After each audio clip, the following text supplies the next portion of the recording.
سلام تعنيها بالله كبرات بيت سودة دبيت ميديا كمون تحتتلتي مدب كواخم نواخم ببزلهم معدي ساعات القطاطرة سلام تكونوا لنا منه دبيت ميديا بس ساعات سينقروا مدب كواخم نواخم حيزنا قريبنا لنا سنة صنيحكم مدلوات نختكافلو المناي نافتو فلما يمدلاو بوست دوكومي بحافشا جن رأسنا وانا رأسنا يزلومي أب مونغو إيرتران إثيوبيان زلو فتت أوريدي نابرتعي خلالو نزي مرأيا زخونو عبيتي نايوشتن بدق عبدن بستسمعو مردأتات حيزنا مرتوعتات حيزنا مالتي زيوم حيزنا كنا خنتنتنو خن مكرينا اتفتت انتا يمثل حلفتون انه علم زملالس وزلو قال انتا يمثل زبل كنرينا مسانا صنيحكم دلواتنا كتكافلوا نخالقكم كتكافلوا نعدمنا نفتو ونام دلو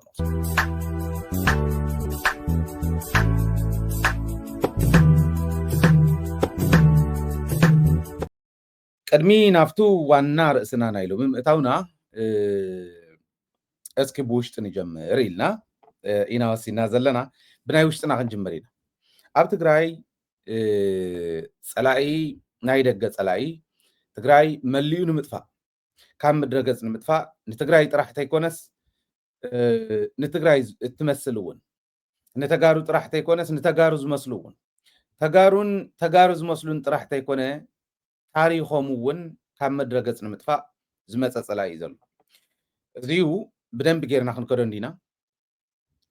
ኣፈላላይ ናይ ፀላእትና ናይ ደገ ፀላእትና እውን ክንሪኦም ስለ ዘለና ናይ ትማሊ ፀላእን ናይ ትማልን ናይ ሎምን ፀላእን ናይ ትማሊ ናይ ሎሚ ናይ ፅባሕ እውን ፀላእን ነንወይኖም ከም ምዃኖም ብደንቢ ጌርና ክንትንትና ኢና ንምንታይ ኢና ግን ብውሽጥና ክንጅምር ደሊና እንታይ ከይት ናይ ውሽጢ መረዳእታ ዝብል ብጣዕሚ ብዝገረመኒ ሓደ ነጥቢ ክጅምር ኣብ ዝሓለፉ 2-3 መዓልታት ቅድሚ 2-3 መዓልቲ ማለት እየ ናይ ደቡብ ትግራይ ደመቀ ዘውዱ ኢለ ንሃፍቲ ኪሮስ ብዝገበሮ መደረ ብዝገብሮም ዝቐነየ ኣኼባታት ኣብቱ ዞባ እቲ ህዝቢ ተረጋጊዑ ከይነብር ሰላም ከይረክብ ከይለምዕ ብፀላኢ ዝወፅሖ ዘሎ ብናይ ደገ ፀላኢ ዝወፅሖ ዘሎ ግፍዒ ጥራሕ ከይኣክል ኣብ ውሽጢ እውን ኣፈላላይ ፈጢሩ ነንባዕሉ ፋሕብትን ንኽብል ነቲ ህዝቢ ንናይ ባዕሎም ናይ ስልጣን ድሌት ክብሉ ህዝቢ የበሳብሱ ካብ ዘለው ሓደ ስለ ዝኾነ ብዘይ ኣግባብ ካብ ኣግባብ ዝወፁ ህዝቢ ትግራይ ዝበታትኑ መግለፅታት ስለ ዝገበረ እዚኦምን ካልኦትን መርትዖ ኣቕሪበ እየ ንሃፍቱ ናይ ደቡብ ትግራይ ደመቀ ዘውዱ ትኾነ ኣለኻ ናብ መስመርካ ተመለስ እዩ ናተይ ምኽሪ እዩ ነይሩ ደመቀ ዘውዱ ትግራዋይ ኮይኑ እንተሎ ህዝቢ ትግራይ ክጭፍጨፍ ህዝቢ ትግራይ ክበታተን ምዕራብ ትግራይ እውን ካብቲ ካሊእ ኣካል ትግራይ ተፈልዩ ንበይኑ ናብ ዓዲ ሃገር ክፅጋዕ ዝገበረ ከምዚ ጀሚርዎ ናይ ባዕሉ ድሌት ነይርዎ ደመቀ ዘውዱ መልዓሊ ናይ ደመቀ ዘውዱ ናይ መሬት ሕቶ እዩ ዝደለኽዎ ናይ ኢንቨስትመንት መሬት ካብ ሕጊ ወፃእ እውን ንምንታይ ዘይወሰድኩ ዝብል ናይ ደመቀ ሕቶ እዚኣ ስለ ዝተኸልከለ ዓዲ ከም ዓዲ ናብ ዓዲ ኣምሓራ ክፅጋዕ ገይሩ እሞ ክጭፍጨፍ ገይሩ ክባር ዋጋ ክኸፍል ገይርዎ ደቡብ ትግራይ ኣብ ትሕቲ ፀላኢ ዘሎ ኣካል ኣለና ፀላኢ ዘለዎ ምናልባሽ ፅንሕ ኢለ ዘቕርቦም ሓደሽቲ መረዳእታታት እውን ኣለዉ እዚኡ ሓራብ ክንዲ ምውፃእ ናይ ዞባ ደቡብ ብምሕዳር ኮይኑ ኣመሓዳሪ ኮይኑ ዞባ ደቡብ ካብ ካልኦት ዞባታት ትግራይ ክንፅላ ዝኽእል ንሕና ይተቐበልናዮ እዚዩ ንሕና ደርቢና ኣለና እዚዩ ከፍ ኢሉ ክረዳዳእ ዘይኽእል ኣብ ሓንቲ ከተማ ተፀጊዕካ መግለፂ ምውፃእ ነቲ ህዝቢ ዝጠቕሞ ኣይኮነን ህዝቢ ትግራይ ዘለዎ ኩነታት ሕዚ ኣብ ዝኾነ ይኹን ኩርናዕ ትግራይ ይሃሉ እቲ ሕዚ ዘለዎ እቲ ህዝብና ሓባቢርካ ተሓጋጊዝካ ተደጋጊፍካ ኮምፕሮማይዝ ዝግበር እውን ኮምፕሮማይዝ ጌርካ ህዝቢ ንቅድሚት ምስጋር ፀላእቲ ቻሌንጅ ጌርካ እቲ ብፀላእቲ ዝመፅእ ዘሎ ዓፀቦ ኣብ ልዕሊ ህዝብና እንደገና ካሊእ መስዋዕትነት ከይሓትት ምግባር እንዳሃለወት ዝፅበዮም እንተመፅኦምና በዚ ጌርና ንዓፋር ክንሃድም ኢና ዶ መንእሰይ እንዳላዓልና ፀረ እከለ ነላዓሎ ዝበሃለሉ ግዜ ይነበረን ሕዚ ባጃ ነገር እኮ ትግራይ ካብ ገፀ ምድሪ ንምጥፋእ ዝተወሰና ቡምባታት ኣብ ሕድሕድ ከተማታት ትግራይ ደርቢና ህዝቢ ትግራይ ዋይፕ ኣውት ክንገብሮ ንኽእል ኢና ዝብል ፀላኢ ሒዝካ ንስልጣን ክትብል ንስኻ ንወሮ ካሊእ ንወሮ ዘለዓለም ዝነብር በዓል ስልጣን የለን ፅባሕ ንጎ ተላዒልካ ንትኸዶ ኣብ ልዕሊ ህዝቢ ፀገም ንኽመፅእ መከራ ንኽመፅእ ኮነ ኢልካ ክትሰርሕ ከለኻ እዚኦም እዮም ቶም ደመቀ ዘውዱ ዘብልዎ ክልተ ኤግዛምፕል ከልዕል ስቂለ ከም ዘይለዓልክዎ ከቕምጥሞ ንሱ እውን መልሲ ይብሉ እንዲ ነቱ ዘለዓልክዎ ነቲ ናይ ደቡብ ትግራይ ደመቀ ዘውዱ ዝበልክዎ መልሲ ይብሉ እዩ ኣነ ዝፅበዮ እቶም ብፀላእቲ ዝመሓደሩ ዘለዉ ከባብታትና ናይ ዞባ ደቡብ ከመይ ጌርና ኢና ካብ ፀላእ ሓራውፂና ባዕልና ነመሓድሮም ህዝብና ነፃነቱ ዝወፅእ ዝብል እዩ ዝሓስቡ ኣነ ከም ሓደ ኣመሓዳሪ ዞባ እዚ ክገብር ፅበዮ ነይረ ኮረምን ከባቢኣ ንኣብነት እንተወሲድና ብኮማንድ ፖስት እዩ ዝመሓደር ሃፍቱ ኣብ ሓንቲ ከተማ ቁይጥ ኢሎም ማይጨው ከምዚ ዓይነት መደረታት ትገብር ከለኹም ትዝቐነዮ ብቀዳማይ እውን ዝሕለፍክዎ ናይ ወረዳን ናይ ከተማታትን ኣመሓደር ተኣኪቡ ንሕና ካብቲ ግዜያዊ ምሕዳር ተነፂልና ኢና ንበይንና ኢና ነዳዲ ኣክቡ ገንዘብ ኣክቡ ሆቶ ኢሎሙና እንተመፅዮምና በዚ ጌርና ክንከዲና ንዓፋር እዚኦም ኣይበልኩን እንደ ይበል ኣብዚኣ እኮ ያኒ ኣብ ስልከ ያኒ ኣብ ኣርካይብና ኮይኒ ተኣኺቦም እንተውፂና እዮስ ቶም መረዳእታ ዝሃቡና ቶም ሶርስታትና ፍልፍላትና ካሊእ ፀገም ከዓ ከይወፅሖም እንተዘይኮይኑ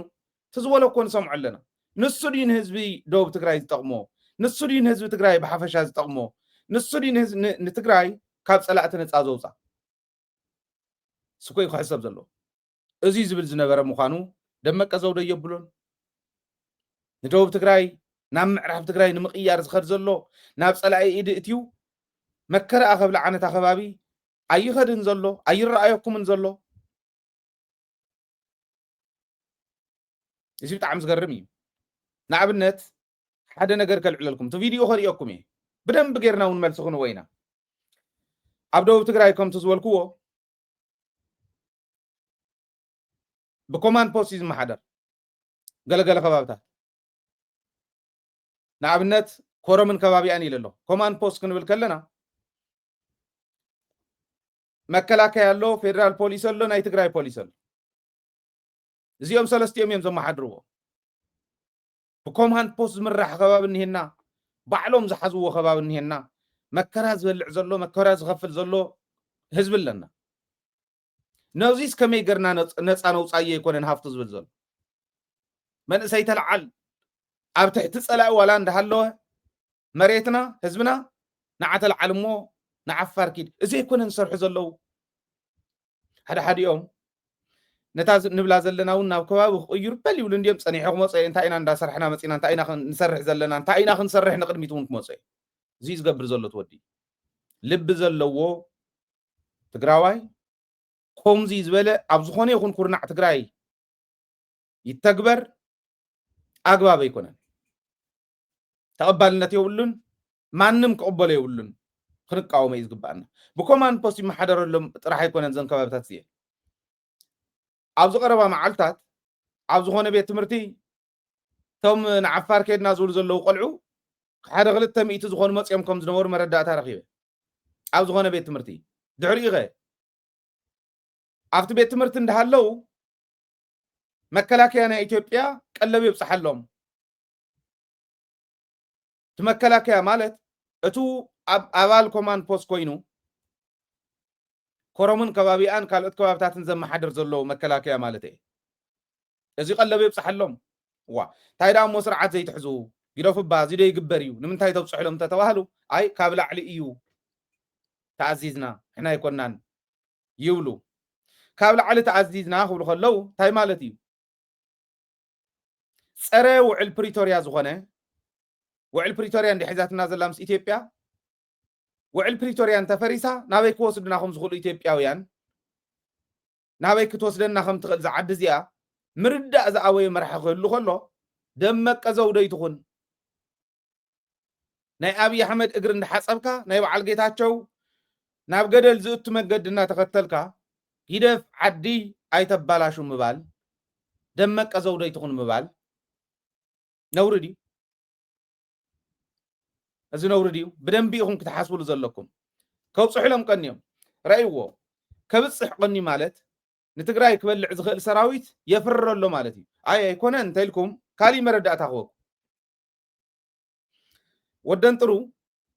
ኣነ ከምቲ ብቐዳማይ ዝበልክዎ ብጣዕሚ ዝፈትዎ ዘኽብሮ ተጋዳላይ እዩ ነይሩ።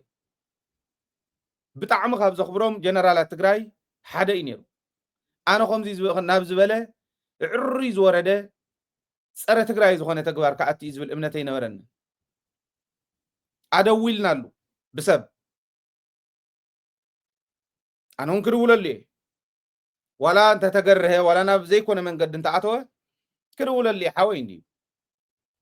ተበላሹ ወዲቑ እንተኾነ ዋላ በቃ ንዓይ ከምዚ ክገብሩ ንሓሲቦም ነይሮም እዮም ንቲዲኤፍ ኣፍሪሰ ትሕዚ ሒዘ እየ ዝኒኹ ዓፋር ኣብ ዓፋር ዝኒሄ እኩብ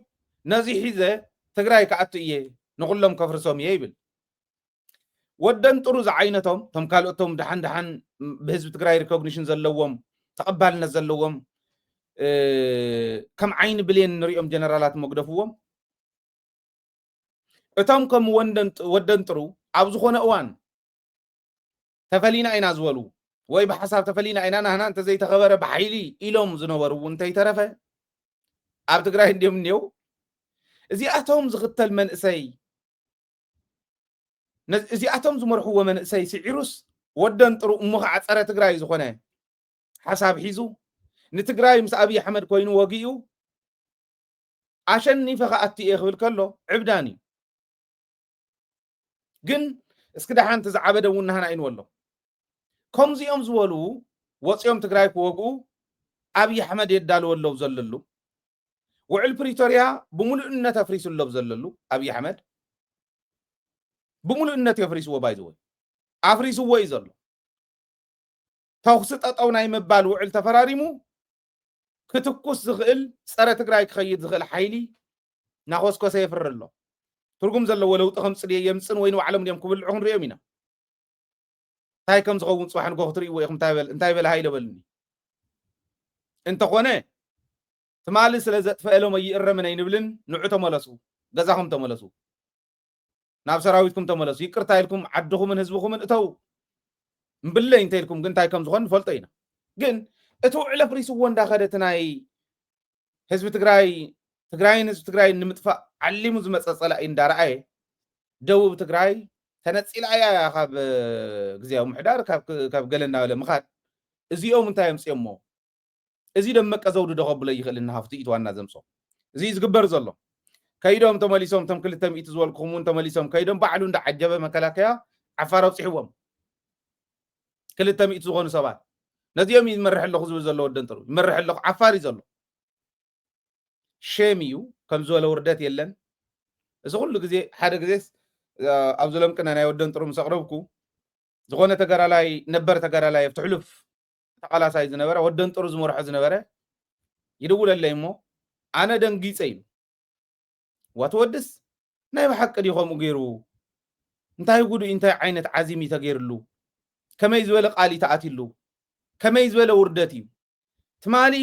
ኣብቱ ክቡር ቦታ ነርካስ ሎሚ ናብ ከምዚ ዝበለ ወራዳ ዝኾነ ተግባር ምእታው ከመይ ዝበለ ጉድ ወሪድዎ ዝወዲ እንታይ ሕማቕ መዓልቲ እንታይ ስሕታን መዓልቲ ውዒሉ በጃኻ እንደራኽበኒ እሞ ክዛረቦ ኢሉ ረኺቡ እንተዛሪብዎ ክንሪኦ ኢና እዚ ግን ዝኾን ዘሎ እዚ እናኾነ እናሃለወት ዓደም መከራ እንዳሃለወት እሞ ካሊእ ትረፍቲ ዘመሓድሮ ዓዲ ደቡብ ትግራይ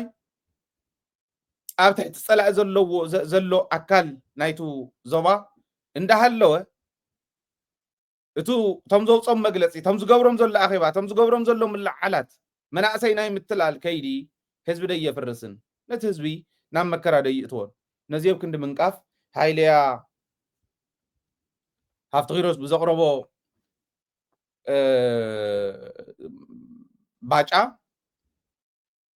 መልሲ ይብሉ ተዓረ ግደፍ ናብ ህዝቢ ከኣቶ ኢልዎ ተባሂሉ ምስ ኤርትራ ጽምዶ እንዳበልካ ናትካ ሰባት ከምዚ ጌርካ ትነቅፍ ይብሉ ሞኸ ኣይገርመኩም በዓሉ ሃፍቲ ኺሮስ እውን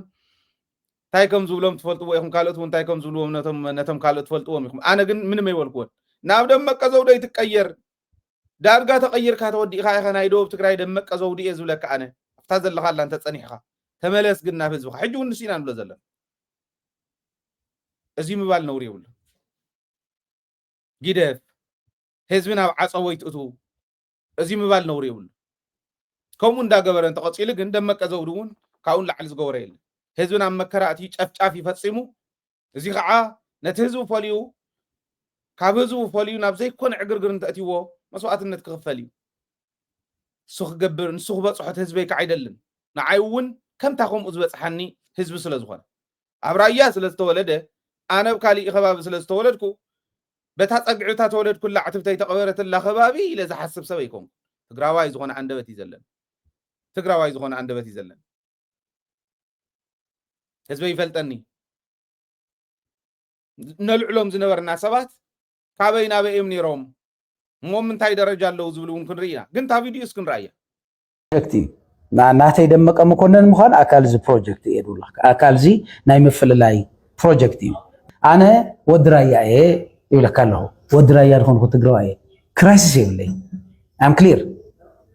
ወዲ ራያ ድኾንኩ ትግራዋይ እየ ትብለኹ እዝነይ ሓመኑሎ ድብል ሰብ እንድሕር ሃልዩ እዝኑ ትፀመም እያ መማረፂ የብለይ ወዲ ራያ ኮይነ ትርእየኑሎ ዓይኑ ድቀይሕ እንድሕር ሃልዩ ዓይኑ ትጠፍ እያ ምንም ካልእ መማረፂ የብለይ ኢትስ ናቹራል ላብ ክራይሲስ ክኣትየ ይኽእል ላብ ክራይሲስ ኣቲ ወዲ ራያ ድኾንኩ ትግራዋይ እየ ኣነ ወዲ ራያ ዘይኮንካ ትግራዋይ ኢኻ ዝበሎ መን እዩ ኣነ እዚኦም ከምዚ ዝበለ ጭንቅላት ዝመርሐን ምዃን እንተን ዞባታት ትግራይ ብጣዕሚ ዝሕፍረኒ ኣነ ደመቀ መኮነን እውን ኣይበልክዎን ደመቀ ዘውዲ ኢለ ደመቀ መኮነን ኢሉ ኢሉኒ ዝብል ደመቀ መኮነን ኣይበልክዎን ደመቀ ዘውዱ ኣይትኹን ኢለ ጠቕሊልካ ናብ ደመቀ ዘውዱ ተቐየረ ኣለኻ ናይ ደቡብ ትግራይ ደመቀ ዘውዱ ትኾነ ኣለኻ ኢትናተይ ደመቀ መኮነን ኣይኮነን ንሱ መኽእርሞ ወዲ ራያ ኸውን ከሎ ዓይኑ ዝቐይሕ ሰብ ኣሎ ዲ ኮይኑ ራያ ኮት ዓደይ ኮ እያ ወዲ ራያ ዝብል ንምንታይ ኢኹም ዝብል ዘሎ ይመስለኩም ናይ ሃፍቲ ኺረስ ጌጋ ኸይንቀፍ ምስ ራያ ጥብቕ የብላ እሞ ኣይ ሃፍቲ ክንቀፍ ከሎስ ራያ ከምዚ ኸይብሉን ተባሂሉ ክግደፍ ማለት እዚኣ እያታ ጭንቅላታ ዞባ ተመሓድር ክንዲ ክርኮ ትኸውን ርእሲ ሒዞም ዓዲ ከመሓድሩ ህዝቢ ከመሓድሩ ዝመደቡ ናይ ኢዶም ኣይሰኣኑ ከም ዝበለ ወራዳነት የለን ካሊእ እኮ የለን ተመለስ እንደና መስመር ካእቶም ሞ ህዝቢ ትግራይ ኣብ ደቡብ ይሃሉ ኣብ ሰሜን ኣብ ምዕራብ ይሃሉ ምብራቅ ዝመፅዎ ፀላእቲ ብሕብረት ዝምልስ ከምኡ ታሪክ ወለድና ነዛ ታሪክ እዚኣ ሒዞም ከመሓድሩ ኢና እንደልዮም መመሓደርቲ ተባሂሎም ዝምደቡ ኣብ ራያነት ተለጢፉ ዝገበሮ ጌጋ ኸይንቀፍ ኣይ ራያ እናተባህለ ራያ ኸይንቀፈና ኢልና ንሃፍቲ ኺረስ ክንገድፎ ማለት ራያ ኸይብደልና ናብ መከራ ኸይኣተና ንቃለሶ ዘለና ቃልሲ ወዲ ራያ ስለ ዝኾንካ ዝበለ ሰብ የለን ወይሌ በየነ ከወዲ ጎጠይ ኢናዓይ በየነ መክሩ ወዲ ጎጠይ ኢናዓይ ወዲ ስኢልካ ወዲ ተኸባብ ዞባ መግደፍዎ መጀመርያ ክንጅምር ከለና ኣብኡ እናሃለኹት ናይ ደደቢት ስራሕቱ እንዳርኣና ይኽንከን ደደቢት ሚድያ ከም መጀመርያ ትሒዝና ከምዚ ዝበሉ ሰባት ትጋገየለኹም ተመለሱ ኢና ንብል መጀመርያ እምብልና እንተኢሎም እዚአን ትብድልለኹም ህዝቢ ፍለጦም ኢና ንብል እምብልና እንተኢሎም ህዝቢ እዚአን ናብ ከም ዝበለ ሓደጋ ከወስደኻ ስለ ዝኾና ብመራሕትኻ ኣቢልካ ኮነ በባዕልኻ ስጉም ትውሰድ ማለት ካሊእ ዓመፅ ማለት ኣይኮነን ሕጋዊ ዝኾነ ውረድ ብኢድ ስለ ዝኾነ ክምረፅ ዘለዎ ታስዋይኮ ምክሪ ቤት ከይመርሖ ቤት ምክሪ ኣብያተ ምክሪ ናይ ትግራይ ከይመርሖ ኦትን ዞባታት ወረዳታት ካሊእ ዝኩሉ ዕግርግር ዝተፈጠረ ህዝቢ ዝወሰኖ ከይኸውን ስለ ዝደልዩ ብናይ ባዕሎም ኣብ ስልጣን ስለ ዝወፁ ኣቁጢጥ ኢሎም ክነብሩ ስለ ዝደልዩ ከባቢ ኣይኮነ ራያ ዘለዓለ ሰብ የለ ራያ ከይንካኣና ንቃለስ جغنا سلا زخونه حزب سلا نفلط حزبنا سلا زخونه حابيرنا نقالس مس حزبنا كالي خباونكم ايتطابق بكونفيدنس عرسكم كيلكم مس ودرايا سلا زخون كاي تمدبكان دغون تم حاضر تخون تباهر كاخا تمدبك خمس بحال بتግራይ كسرح يول ودخصم سلا زخونه ود مقله سلا زخونه ناتباهل زمدب يل نافتا سلطان كمص خلو ودرايا سلا زخونكم مصييلوم زيفلطو حاميقوم تواريدوم كوردو لو مبزبحالو لغزي ودرايا سلا زخونكو ود شره سلا زخونكو ود عدغرات سلا زخونكو እንዳልካ እዚው ናይ ወራዳታት ናይ ድኹማት እዩ ዝበለ የለን የዝብሎ ዘሎ بخباب انت زخون نيرو إلكم أنا اتنجيغا خجمور خلو هايلا خونه بددبيت زلو ستاف ددبيت ميديا ون كم ميديا حزب تግራይ نخفلطوم كنقبر كلنا مجمريا قدو فينا الله تجمريا جمرنايو ناي بينه قبر اكي قوت انت زخون نيرو انتاي لازم نخون بينه كباب انت زخون نيرو انتاي لازم نخون بينه بعل صقاي برها كباب انت زخون نيرو انتاي ليم زنخو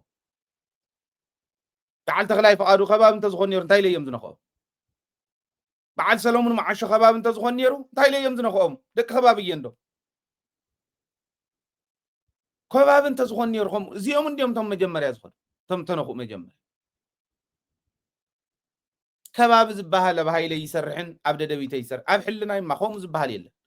كباب انت زخون نيرو هايله خاوزي كا استراليا بريره خد كلو عقمه كغبر تامويا يكسرح كلتشن 10 شعتن كباب يمسلني كخد كله بفرنج مالته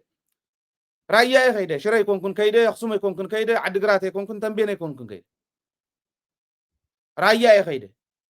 تعقمي سريحي نقدمي تون كسرحي غنا ريهم مخمي غرمكم زطاوقو كندينا يزاكل زوردو مخانم كم زيم زول قلو زيم يوم زواخم محضر تمديو نزيهم كم زي زبله عقمي مسارات غيركم كنعنا مسارات غيركم كي تمدبو كم زبله مديوكم حزب تبساوسو نايدكم يتسانو يزبلا جن لب بلو حجون انت خونه زودزي بتحيز وازن هي انت قصيلو منم طرطر يبلين حجون كدغمو ناي دبوب تግራይ ደመቀ ዘውዲ ናብ መስመር አቲዩ መኸተ ህዝብ ትግራይ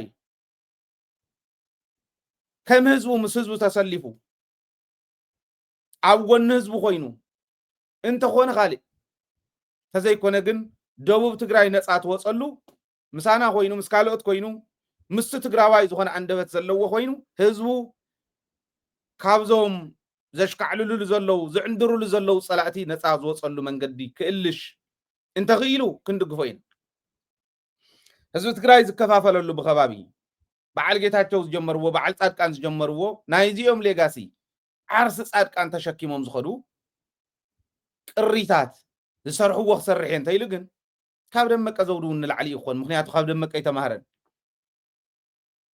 ካውን ላዕሊ ይኾን هاي لازم اللي صوت راح يمسلوك زي اسكي مالت نعو ملس خدكونو ملس خدكونو بدنبي زي امو سمعوا تولد ها تقراوي تكون فيها تكرنا عم تزار تكون فيها ريلي لا تقراوي منك مجلس يكون اجندا تقارو قدميا حزب قالس سلاماون حقاون منقد تقراوي ازامن ناي كل يكون كامزي وصع زلو ناي سالساي وغن اجندا حسكا حزب تقراي غنا اجندو باغباو انتي ملسه نمبر بوت انتي ملسه ግዛታው ሓድነቱ ከይረጋገፀ ዝተባታተን ህዝቢ ሒዝካ بإيكونومي صداقة استواتات هذه الرزقة مسكالي وغن كوين كامتشفار متقار مقل أفهم زدبي محفري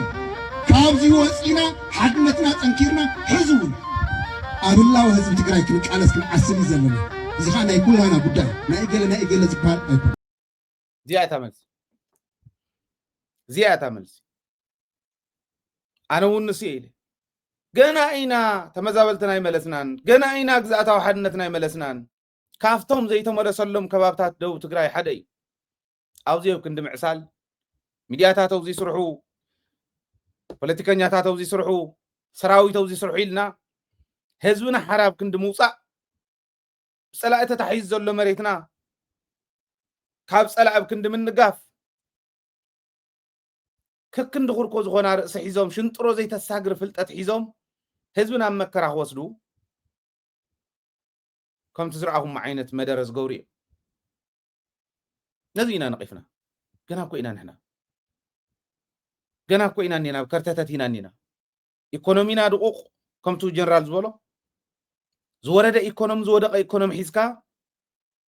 عم مكرا زولو مدحانيت زي رخبه مقب زي رخبه حزب حيزكا موصل السمئتن سسان ديقر تخبيبكا 4% العليون مريت كابل أفتح تسأل أخوينو أو افتخبابي عبدو بتقراي وانتي ترفه أبزيو زخون اللو حزب النابتنكا نابكالي فتنا مخاد زي خوونيو أي تتراترو تقراي عشان نفاقم توصي أبقرا وأوان سعيرا خم توصي أي تراتر نعو سلا زخون اللي تنكتر نسرح نسي خطتلنا نسي سرحنا دبلوماتيك رخبخ نقبر انتخوين ناون نسيو زعتها وحدنتنا ترقاقيسو تمزابلتنا تمليسوم اتسخفلنا يواغا تغاحيسو تاتنت ترقاقيسو جنسايد كمزبط حتى عدي تفليتو ناس النتا زرقاقص اتمثل عرسو سانا ازرقاقص التقراي كمتمسرت اي تطراطر تاريخ تبلاشو لهم ابز حماق وان افتنا يفتن اوان حزب تقراي بدقن بوشتنا بزفتن الاوان فتنو اختنا وحبلتولو كم تزرعهم عينت ودي تقاقي لهم طرح يكونن تود كلهم تاريخكم تبلاشو لهم مبر ناس تقراي كتمرزو يدخلون دحر عزي ودن طريا وصي خلت ثلاثه زغون خرام حشحيزو عفار سلاس سفره كندي جنرال اللي زلوا تعدي كندي جنرال اللي زلوا وتادراو كونسل ناي تقراي كو كلوز سلسته ميتي زغونو مرحتي سراويت عزز سراويت كود اكيوم مزنور كوي حيت سراويت حوز ጨኑ بعدهم زي يخونلهم مننتهم نمخبار ولا فرق حصين يخونو ليتن قطرن زصعرو حزباونتهم فصم زي يطحسو جغان زلو وعدي مخعات جغنا حزبي دجنم غيرهم زخدس منم تخلا ازيو غبرلي زي تغبرلي تواهيلو نبعلو نقل طقمو زخده نستغراي فتينو خاطي لكم كيتحاسبوا ابي احمد سلاز دغفهم نحنا دغافي ندلم بدحرينا زوغانا سبينا زي ندل بدحرينا زوغانا خمي غرنا ططو نبلو نفلطينا تنسرحلو كونيلنا اينا نسرحلو عيم زبلي تحقوم حزي كونيلنا اينا نسرحلو بدحري زوغاني صلاي انت هاليو كمي غرئيه نعوخ يرو زخيل زي حسب انت خوينا نسيت دنقرنا مال هزغيت وارد نوعلهم تاريخكم كيتبالش نايده دبيت ميديا كن نمصا نافت غير سلازل علنايو جيتاچو سلازل علنايو رايا تلعيلو يلو حزب رايان ددبيت حزب رايان هايلن كصال زمكور انت حالي يخونل كان احنا لكا نصعركا تنبرنبر اي يخونل كان حزب رايان عايز فلطني بهايلنتي بتقراواينتي تازلاتن عقمي زغبر بمخاني جيتاچو نرايا خغلص ايخل رايا براياننتو يزغلص بتقراواينتو يزغلص جيتاچو حدا غلسبي بسرو انت تحيزكم بتولد انت خوينو او خباون يكون ግን ትግራዋይ ንዓይውን ይገልጸኒ ይትራያን ጌታቸውን ይገልጾ ይትራያን ሃፍት ጊረሱን ይገልጾ ይትራያ ከም ጌርካ ተሓይዝካ خيደ ይቃል ኣይቃል ነይ ተጸጉዕና በከባቢያውነት ዚአስ እታ ክንዲ ጭኹራት ኸውን ሽንጥሮ ዘይተሳግር ፍልጠትኩም ተሓስባ እምበር ሕልና ህዝብ ራያ ዝሓስቦ ይኮነን ጅግና ህዝቢ ፈልጥ እዩ ኣየናይ ጸላእ መጽ ይኸጥፎ ከም ዝደሊ ታሪኻዊ ጸላዩ ፈሊዩ ዝፈልጥ ህዝቢ نتقالس مص تقالساي حزبي مانم تخلا كعشو يخلن كتالو يخلن ማለት انت ددبيت ግን احنا لب بلو مجمريا احنا العل كلنا ግለሰባት ተልዕልልኻ ተባሂሎ ልዕለይ ተዘመተ አስታውሱ ግለሰባት ተልዕልልኻ ተባሂሎ አነ ግን ግለሰባት አይኮን ዞም ሰባት እዚኦም በየነ ጻድቃን ጌታቸው ኦኬ በዓል ሓጎስ ጎዲፋይ በዓል ሽሻይ መረሳ በዓል ሰሎሞን ሙዕሾ እዚኦም ክነልዕሎም ከለና ግለሰባት እንደይተልዕል ከምዚ ባንዳ ገበርካ ኢሎም ኣበይ ኣለው እዞም ሰባት እዚኦም እስክንገርኒ ኣበይ ኣለው ጌታቸው ውድቡ ዝኸድዐ ተላኣኽ ናይ ብልፅግና ዝኾነ ናይ ብልፅግና ሴራ ሒዙ ብውሽጡ ናይ በጊዕ ቆርበት ተኸዲኑ ዝመፀና ተኹላ እዩ ይደፉ እንዳበልኩ እየ ነይረ ኣይ ግለሰብ ተልዕለ ኣለካ ኢልኩም ብልፅግና ደይ ኣተወን እዩ ጌታቸው ከይዱ ደይ እኒሄ ውላድ ብልፅግና ፓርቲ ሒዘ መፅየ ዝብለካ ናይ ብልፅግና ኣማኻሪ ደይኮነን እዩ ሓይለ ተጋጌ ነይረ ሽዑ ሓጎስ ጎዲፋይ ምስ ነጋዶ ከምዚ እንዳበለ ነቲ እንዳሸርጎደ ይኸደለ ኢልና ታርጋ ናይ መኪና እንተይተረፈ ለጢፍና ድራይቭ ዝገብረን ዝነበረ ናይ ነጋዶ ንሱ እንተይተረፈ ልዒልና ተዛሪብና ኣሎ ድየብ ትግራይ የግልግል ደለ በዓል በየነ ኮሚሽን በሊዖም መኸተ ኣበርዒኖም ህዝቢ ትግራይ እንድሕሪት ክምለስ ናይ ትእምት ገንዘብ እንዳዋፁ ኣድግን በቕልን ይሽልሙ ነይሮም ጊዶፉ ኢልና ለሚናዮ ኣለዉ ድዮም ኣብ ትግራይ ካብ መቐለ ንኽሱም ካብ መቐለ ንሽረ ኸደ ይክእልን ኣነ ቲዲኤፍ እንተዘይፈሪሱ ዝብል ኮ ይበየነ ትግራይ ኣለዉ ድዮም ሕዚ ህዝቢ ትግራይ የገልግሉ ኣለዉ ድዮም በዓል ሰለሙን ማዓሾ ፈቆዶ ጠረር እንዳወፁ ዝሂረሙ ዘይትህረሙ እንዳበሉ ይዛረቡ ከም ዝነበሩ ብምቅልዕና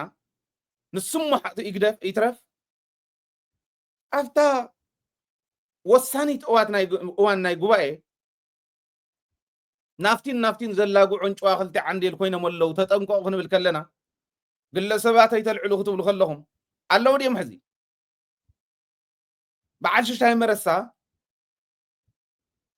ኮሚሽን ናይ ካብ ክላሽን ዝበልዑ ዝነበሩ ብደንጎላ እናተቃለሰ ተጋዳላይ ትግራይ ኣለዉ ድዮም ሕዚ ንሕና ነልዕሎም ዝነበርና ተጠንቀቑ ተኣረሙ እንዶ ካብ ጌጋኹም ከምዚ ዝበለ ሰባት ሒዝኩም ትኸዱ ዘለኹም ከዓ ጥዑያት እንደመድብሉ እዚ ኮይና ንብል ነርና ንዓና ንደደቢት ንሃይለ እውን ከም ግሉ ፀላኢ ይኸፍርየሉ ንምንታይ ተፈለጥና ዝብል ፀረ ህዝቡ ዝኾነ ፀረ ሃይለ ንምዃነ እያኣብዮ ፈቲኖም እውን እዮም ብኩሉ መዳይ ከፈትናዮ ቻናል እንዳዓፀው ኣብኡ እንኳዕ ዲፐንድ ንገብረ ይነብር ንሳተላይትና ንባዕለይ እውን ብሂወተይ ተፈቲነ ፅቡቕ ድየ ተፈድየ መሲልኩም እዚ ከልዕሎ ከለኹ እኮ ንህዝቢ ትግራይ ዕሾኽ ዝኾና ዕንቅፋት ዝኾና ነገራት ክርኢ ከለኹ ህዝበይ ከይወድቀን ድሕሪት ከይምለሰኒ ዘልዕሎ እምበር ንሃይለ እኮ ጉድኣት ኮይ ወፅዓ ኮይ ዋጋ ኮይ ዘኽፍሎ ከልዕል ፎትየ ኣይኮነን ቶም ዘለዓልናዮም ኩሎም ግን ኣለዉ ዶ ጻድቃን ፀረ ህዝቢ ትግራይ ንስልጣን ኢሉ ህዝቢ ትግራይ ዝሸጠ ሰብ ምዃኑ ልዒልናዮ ኩነታት ርእይ ምሰበላ ብር ኢሉ ጠፊ ኣሎ ድዩ ዘይቃለስ ዳ ህዝቢ ትግራይ ይኮን ዓይን ጻድቃን ማዕረ እዩ ዝበፅሐና ንዓይን ጌታቸውን ማዕረ እዩ ዝበፅሐና ንጻድቃን ንጀነራል ጻድቃንን ጀነራል ምግበይን ሓደ እዩ ዝበፅሖም ህዝቢ ካብ ጫፍ ናብ ጫፍ መን እዮም መመኸተኦም እኒው ሕና እኮ 360 ዲግሪ ተኸበብና ሰባት ኮይና ዓድና ተቆርሚሙ 4% ንልዕሊኡን ተወሰደና ህዝቢ ኮይና ብየማነ ፀጋም ሎሙ ደይመፁ ፅዋሕ ደይመፁ ዝበሃሉ ፀላእቲ ዘለውና ኮይና ክንበልዓኩም ኢና ንዝግመትን ዘይግመትን ፀላእ ተዳሊና ኣለና ዝብሉ ፅባሕ ጥይት እንተምረትና ድሮን ተገዛእና እንዳውሉ ከፈራርሑ ዝምክሩ ንዓና ክብትኑ ናብ 2-3 ክምቕሉና ሰራዊትና ከምኡ ገይሮም ክብትኑ ዝምክሩ ደንቆሮ ክረኽቡ ከለው ንዓበል ወድቦም ኢሎም ፍቆዶ ዓፋር ፍቆዶ ካሊእ ዘስፍሩ ፀላእቲ ዘለውና ኮይና ነዚ ኢና ንልዕሎም ከም ዘለዓልና እዮም ኩሎም የለውን ቀዲምና ንፈልጥ ንህዝቢ ትግራይ ዕንቅፋት ክኸውን ዝኽእል ቀዲምና ንርኢ ንህዝቢ ትግራይ ዘዋፆ መንገዲ እውን ቀዲምና ንእምት ስለ ዝኾንና ደኣ ቅድሚ ኩሉ ቅድሚ ሰብ ኣልዒልናዮም ንሕና ትበትሪ ምስ ከፈልና ደድሕሪ ማለት ኩነታት ምስ ተፈጠረ ከለ እንዳበለ ዘልዕል ኣይተሳእነን ደድሕሪና ዝኽተል ንዕኦም ዝግምግሙ እውን ኣይተሳእነን ሃይለት ትዱላ ምስ ተቐበሎ ሃይለት መከራ ምስ ከፈሎ እዩ ደድሕሪ ደደቢትን ደድሕሪ ሃይለን ዝመፅእ ትኻሊእ ንሕና ተቐበልናዮ ዘልዓልናዮ እስኪ ንሕና ዝበልናዮ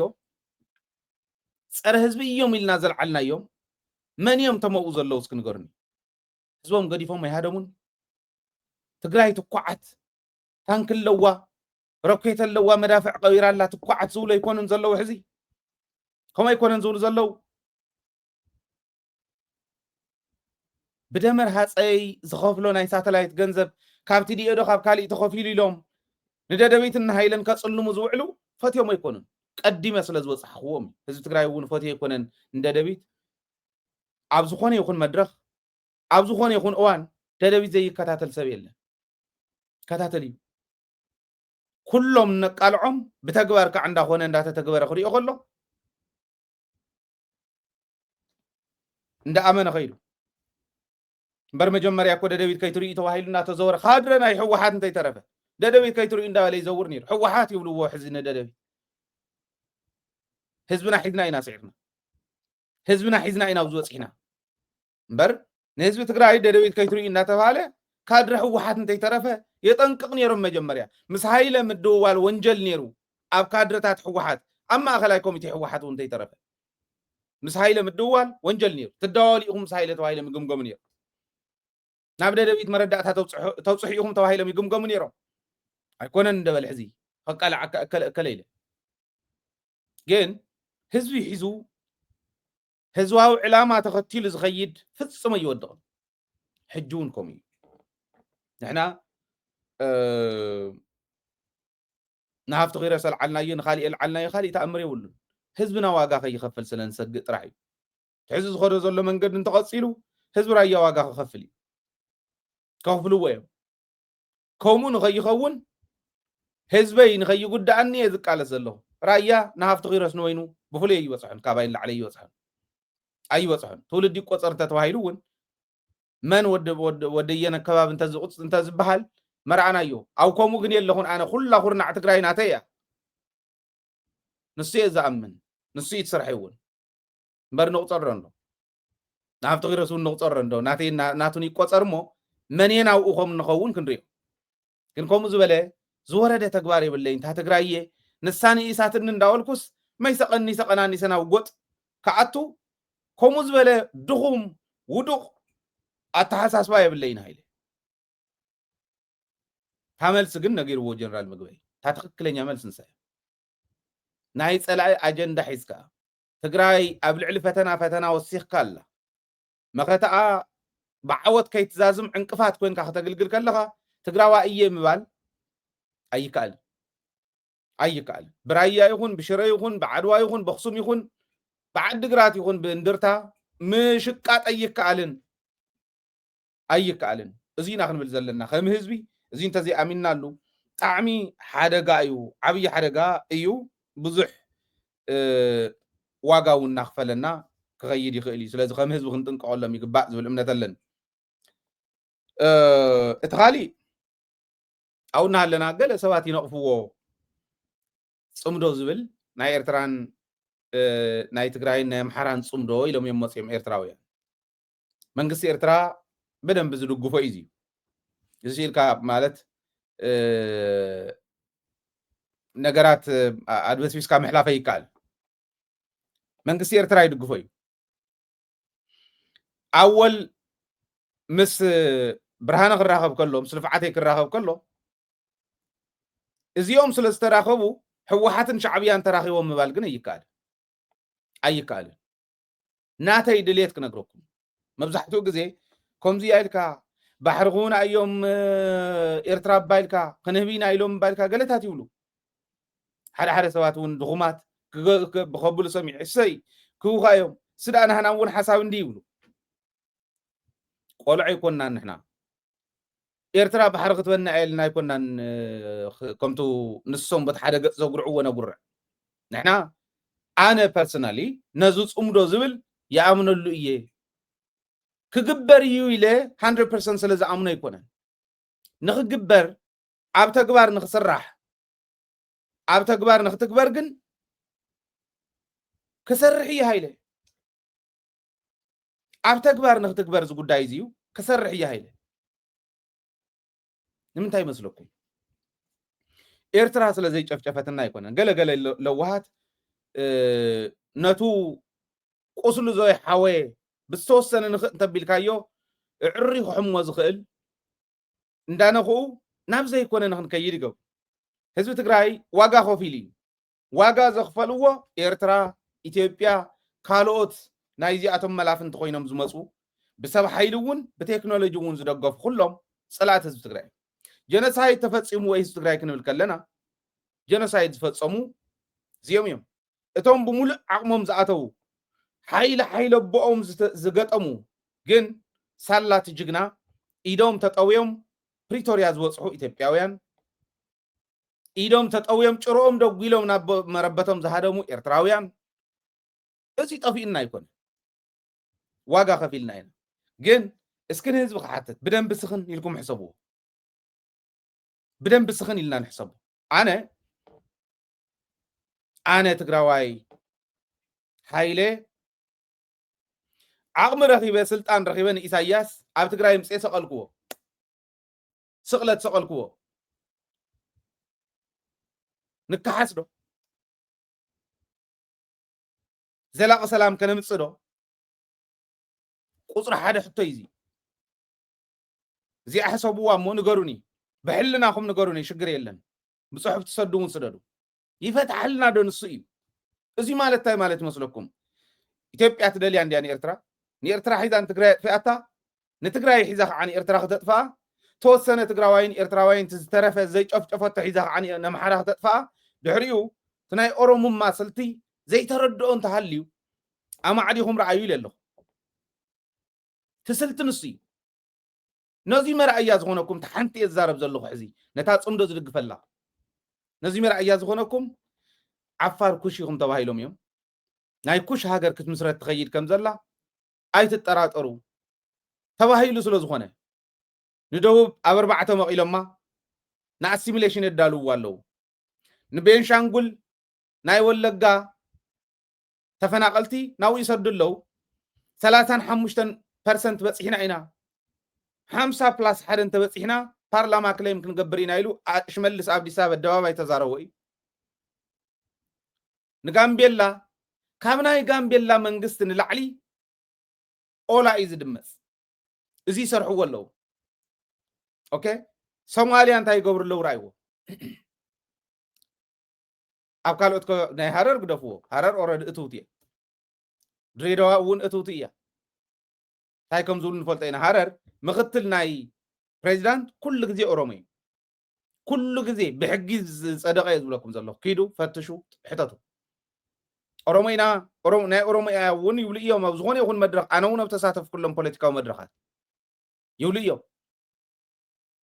ريدا ايا اديس ابابا ايا عيان ياتتر تايز غبر زلو عدي تنزولكم ታጽምዶ ትበሃል ንህልውናኦም ክብል እምበር ኤርትራ ንምሓራ ስለትፈትዋ ወይ ምሓራ ንኤርትራ ስለትፈትዋ ወይ ስለዘይተበዳደሉ ትግራይ ብክልቲኦም ስለዘይተጨፍጨፈት ኣይኮነን ትጽምዶ ዘድሊ ከመይ ገርና ንውፃይ መፀካሎ ከምተን ዝበልኩም ዓይነት ፕሮሲጀር ገይሩ ከጥፋኣካ ኣጥፊእና ሞኪርና እዩ ንዘየጥፍኦም ንዘይመከሮም ይምክሩላ ዓዲ ምሓራ ዘሎ ረኣይዎ ኸይድኩም እንታይ ይግበር ከም ዘሎ ስምዑ ኣብ ትግራይ ዝነበረን ዓዲ ምሓራ ካብኡ ሕዚ ተጠቕሊሎም በሉም ባርገጽና ናብ ባሕሪ ንግበር ተባሂሉ ባሕርያ ክውሰድ ይዝኽየት ዘሎ ባሕሪ የድልየና ነይብልኩን ኣነ ኢትዮጵያ ከም ኢትዮጵያ እንተ ንኾን ነርና ንሕና ከምቱ ዝመስረትና እያ ዘልማዕና እያ ዘማዕበልና እያ እንተ ዘልቕ ነይሩ ባሕሪ ክትረክብ ኢትዮጵያ ብሕጋዊ መንገዲ ተደልያ ተደራዲራ እንተደልያ ንሕና ሓቢርና ይሕሸና ኢላ ንኤርትራ መሊሳ تدليا بحسار واقع هاوني لا تزيكون خعاقة بجبوت زحيش انت خوين نسو مريسا انت غدت ساقم يقول كوينات زمس ناو كوينات زوصل قدائي نبرا بحر ركب انت خوينون ما بسلام بر بحيلة يكون سلازي ازين مقبارقن كتفا الناس متسا حيل النهيب لكم الله اطفين نايو ارتراون اتفئاتنا جنسايد سلاز فتسم كلنا عبوردرنا نسخمون ودفع نحنا ودفع نبردو صارت حيش ويس اوكي ازيلكم اللهم جنسايد فتصيمكم لنايكم كحسانا انتايل كامل دردار تجراوند انت تفطيرو تبايتا انت تفطيرو اتم يكون شجر يلن داولو بوتا حيزوم ممالئت زخونو بوليتيكانياتات اغليه بيلكا غاليخا كومت زبلو زلخو عينت متكل حيزو ربحة تقراي زي يهجر كأتوه تموجت تدردر تزررب مقبار دي حيش ويس كم عيلنا بدفعنا تاكتيك كوينا زي نخلنا كنا نحن استراتيجيست سيكوننا تاكتيكال سيكوننا بوليتيكا عبرتاو قال استرحنا كلن زي نتكمل كنبرتاو قال خوينا حزون دا دغمنا نخدلنا نتبرتاو قال زدقفو كوزي كوينيو انتنا اسوال هذا حن استراتيجي زي نكبر باستراتيجي درجه يواصنا انت زي فاناكم ينبرن يولو حجي كتولعم تخيل نايكونا دمنا بلعليهم نصلالو سلازلا فلطوا يوم تግራይ زي حازكم زي يخونوا ازي اخن قيرا نخلدو ناب زلاقي ربحا ناي كلتي حزبي تتغيروا صبق سين سينا ندلي تزي تغيرخه تنعسه تاكتيكال ريليشن شيب انتهالينا مس ايرتراس انت ايصقمكم كما يزبل دنقرنا يحيزكم دي كم زيغر كام ميديا سلازربا يكون ناب حدا خنمص ግን كما يغرنا اينا خنمص ጨነቀና كما يغر كاينا حد ازي تحزز ولا زلهو حاسيبو ترديو حزبي كيطفئ مريتاي كملس عداي كمسرت مسل عصو ساناي كخبرسي 360 ديجري كخبب ازي خغبري لي حسب لبام ديسا وعل بريتوريا خفرم كله لبامات فليطمو ترديو موني وعل بريتوريا كم تجيتاچو زولو قصلات سلازوزحنا خوينات سلازتشنفنا يكون حقوس قبري يقلصو نيرو كولونيل حقوس قبري نحنا كمي غيرنا خم نشنفهم نصلاتنا نفلط نيرنا اي تشنفنا اي بلنا زلام بسات مسكر تحت زنورا جنبارات مسكرا زيبل نيرو حقو وعل بريتوريا مفرام ويدا بعل صادقنا ايدو يسانو طواويم ناو مليسو ملمبر فحبت نبيل ومين نصلاتي سلت داي نبر اندزي هذا حديون جواي مكيا حوحات مو خدقم دي نيهان تكايرت انت هيتقملو غليبل نتوم حسوتي فحبت ندبيلوم كم زي زباله سلتي تردوا وندقوا سخني لكم اند حسبوا زي انا ارتراون حزي انت خونا زلاق زخونه ربحه بدنبي تدراديرنا بقانقانا ببهلنا اينا خنراخ فلي ነገር የለን ተደራዲርካ ኾን ዝኽእል ይዝብል እምነት አለ ትግራይ ተካሐሰሉ መንገዲ نكله سقل كايو خوينات العلنالهم كيدنا ده حصصنايوم كم تزغورو عين ربحن ان ربحو بسلام نبرتنا انت مليسو بسلام مريتنا انت مليسو بسلام نتصفصفو حزب انت خيسو كاو قع بوليتيكلي خيدلو زخللو منغدي كيدنا جنسايد تفصيمنا إلنا مثل عرسو ساننا نمرغغا سلازطقمنان كفلطون سلازلون كنغبر كلنا تقاومتنا خيخون تنعسه زي مغبار يكالن مدر دار مزراب يكالن بوتا معصاودي مستم قتلتنا غمي غيرنا ندرادر غليلا حوحوس ጨኑ ትርጉም ዘለው ዘረባ ዘርብ ዘሎ ዝመስሎ ሰበሎ አየዋጽና እንተና አሰ 1000 ኪሎ ሜትር ክፍቲ 360 ዲግሪ ዘይ ተኸበበ 1000 ኪሎ ሜትር ከልወና ንሱ ሁሉ ኢና ክንሰርሕ ዘለና መጽዮም እንዲዮም ኦኬ እዚ ውን ይውልን አለው look at this ልቡ ኸፊቱ ስለዝተዓዘቦ እዚ ዝስዕብ ብስራት ከነቃልሖ ፈቂዱልና ይርከብ ርችት ሰላም ንምትኳስ ተዳሎት ታወዲ አፈላማይ ንቁሎ ጽምዶና በሉ እንሆ በወገን ሀገረይ ዝፍንዎ ብስራት ሓደ ኩልሁም አክቲቪስታት ትግራይ ንሰላም ክልቲኡ ህዝብታት ጠቅም ስራሕ ንኽትሰርሑ መንግስቲ ኤርትራ ዝኽልክል ኣይኮነን እሞ ኣብ ዝደለኹሞ ሰዓት ክትኣትውን ክትወፁን ትኽእሉ ኢኹም ኢልኩም ይርከብ ክልተ እቲ ዓብይን ናይ ሓጎስ ንብዓት ዘስዕብን ንዝተቐልቀለት ጩራ ብርሃን ናባና ዝቕይርን ብስራተይ ድማ እንሆ እዚ መንግስቲ ኤርትራ ጀስት ክሕግዘና ኣለዎ ናይ ሰላም ኮሪደር خفتار بدنبي يجيون منجستي إرتراخ قبل النادو لبل إمنة الزمن زخبر كاوت حزب تجراي لومي رديئة هياتون مو تتسبب زبل أقول تسفى بتمية تحلف تنفاساي كتهلون يامو لك كم حزب السودان زلات الناقو الراس كتشامق إلنا روح كندحن دلواتي نامو إرترا جزا خوميا دحر دقيم بتمية تحلف تنفاس تجراواي كتهلون يا 360 ديجري تعطو تجرايون أي كتهلونيا إلكم الله بريزيدنت هاجري تجادلاي إسياس أفورك صبو أزين دينا نسمع زلنا حكي حجي نزي ملس خيب كله أنا تعيز قلت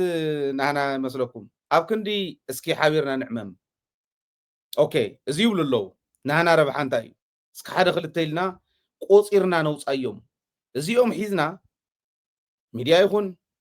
ناي ميديا سب يخون بوليتيكينيا يخون مس إيرتراويان ديل كجبر كله مس منغستي إيرترا ديل كجبر كله ربحا تقراي زيو زي خطر رقاقصو حتى تقراي زيو زي خطر رقاقصو ختملسو دلوات ديخم يلو حيزو خقرب مقبار دي زحشنا ويس تمالي شفكم من عندكم نودان نخم يلنا لك عخمتا صنحت 360 ديجري برات تشكيمو أب دفعاتيو نخك على سنقورو نقللو لينا نخبدو لينا زلنا نسراوي نسون كو تفلي تقراواي نزلو يكون بعلها افتغير الزواج قولو عبل على صقمنا صقم زوسخلو زلو عدي بغالي وجن كعا برات تشكيمو عدي كي تورر مننتي كي يدفريلو زق على استقرا لاي زلو عد نديو بينا يقص نشرفلو نحنا نخال نفاس نفطرلو بوليتيكلي نصباح تكون نبدح صباح تكون وي زلاقيت زلالماوي تكون كم زغورنا غيرنا كفتت نفطرلو دي نفطرلو لب يبل كان زي تحسبي تقلن زيلهم ولو اوكي بحر غفيتنا سلا زلنا رديت سلا زعتو نحزي نخلت معالتنا ثلاثه معالت ولا يخنا زين سلا نقبر نبعلنا انت بوليتيكاو تنكولنا نصرح سلا زلنا إلهم كموص يوم يلنا بغانهم بعلهم تفلطوا يرداهم كنبلين نخل كلتا نغر الله زي حزو تحده لبام قلعه زحازه حيزي يلقس يبل نحنا نتحطنا زدمسس عينه رخبه كنا نكنقبل حطوا لنا نبرت توصيدنا نبرتنا يملس مريتنا تتحيز له كان مريت وصو خابزي بحيل انت يكونه خطرر انت خوينون نحنا ندوليو نسخم تدليو وصلو زخونه خوصو شجر يلن تدليهم لو من تدليهم صباحن غورن خلينا اي كراخرنا نزي وصو جنساي تفصيمنا يفصيمكم يخم نسخمون كحاسو ناصنتنا خن الرغاغص مريتنا خن ملسكن كدكلنا مريتنا نملسلو بدحريت كيتوغنا زواغون يبلنا تاريخنا وصل زي يوسدنا ازي الكام الدردار حيش كم زغبلو خلو ويس زيوم دان تنكل ندم مصيوم نيو بعلهم تفلط ولو يرداهم بلو ميلنا ኢትዮጵያ ንትግራይ ሓሊፋ መቸም ይትኸድ ሓደ ኢለዋሆም ይዝመስሉ ብዓፋር ጌራስ ዘይራን ኤርትራ ተወቃዓ ይዝመስሉ ከመ ይኮነን ንትግራይ ንኤርትራ ክትወቅዕ ብትግራይ ክትሓልፍ ከላ ንትግራይ ትገድፋ ከዓ ይመስለካ ኣዮኒ ይሕሸካ ደብል ሞት ሙማት ይሕሸካ ወይስ ታክተድሕና ትኽእል ክትሰርሓ ትኽእል ሰሪሕኻ እንተነኣሰ ህልውናኻ ቅፂልካ ፅባሕ እቲ ትደልዮ ብርሃን ዝረኸበት ትግራይ ምምስራት እዩ ትሕቶ እዚ ክትምልስዎ ክትክእሉ ኣሎ مرأي يدلي محساب يدلي تقوقو كمن تاطع نيشتلان حو خصلوك خلو طرعرع مبال ترجم يقول استوعي الكامخاد امعدي خمر اي صبوي نحنا معدينا ينردي هاي لهم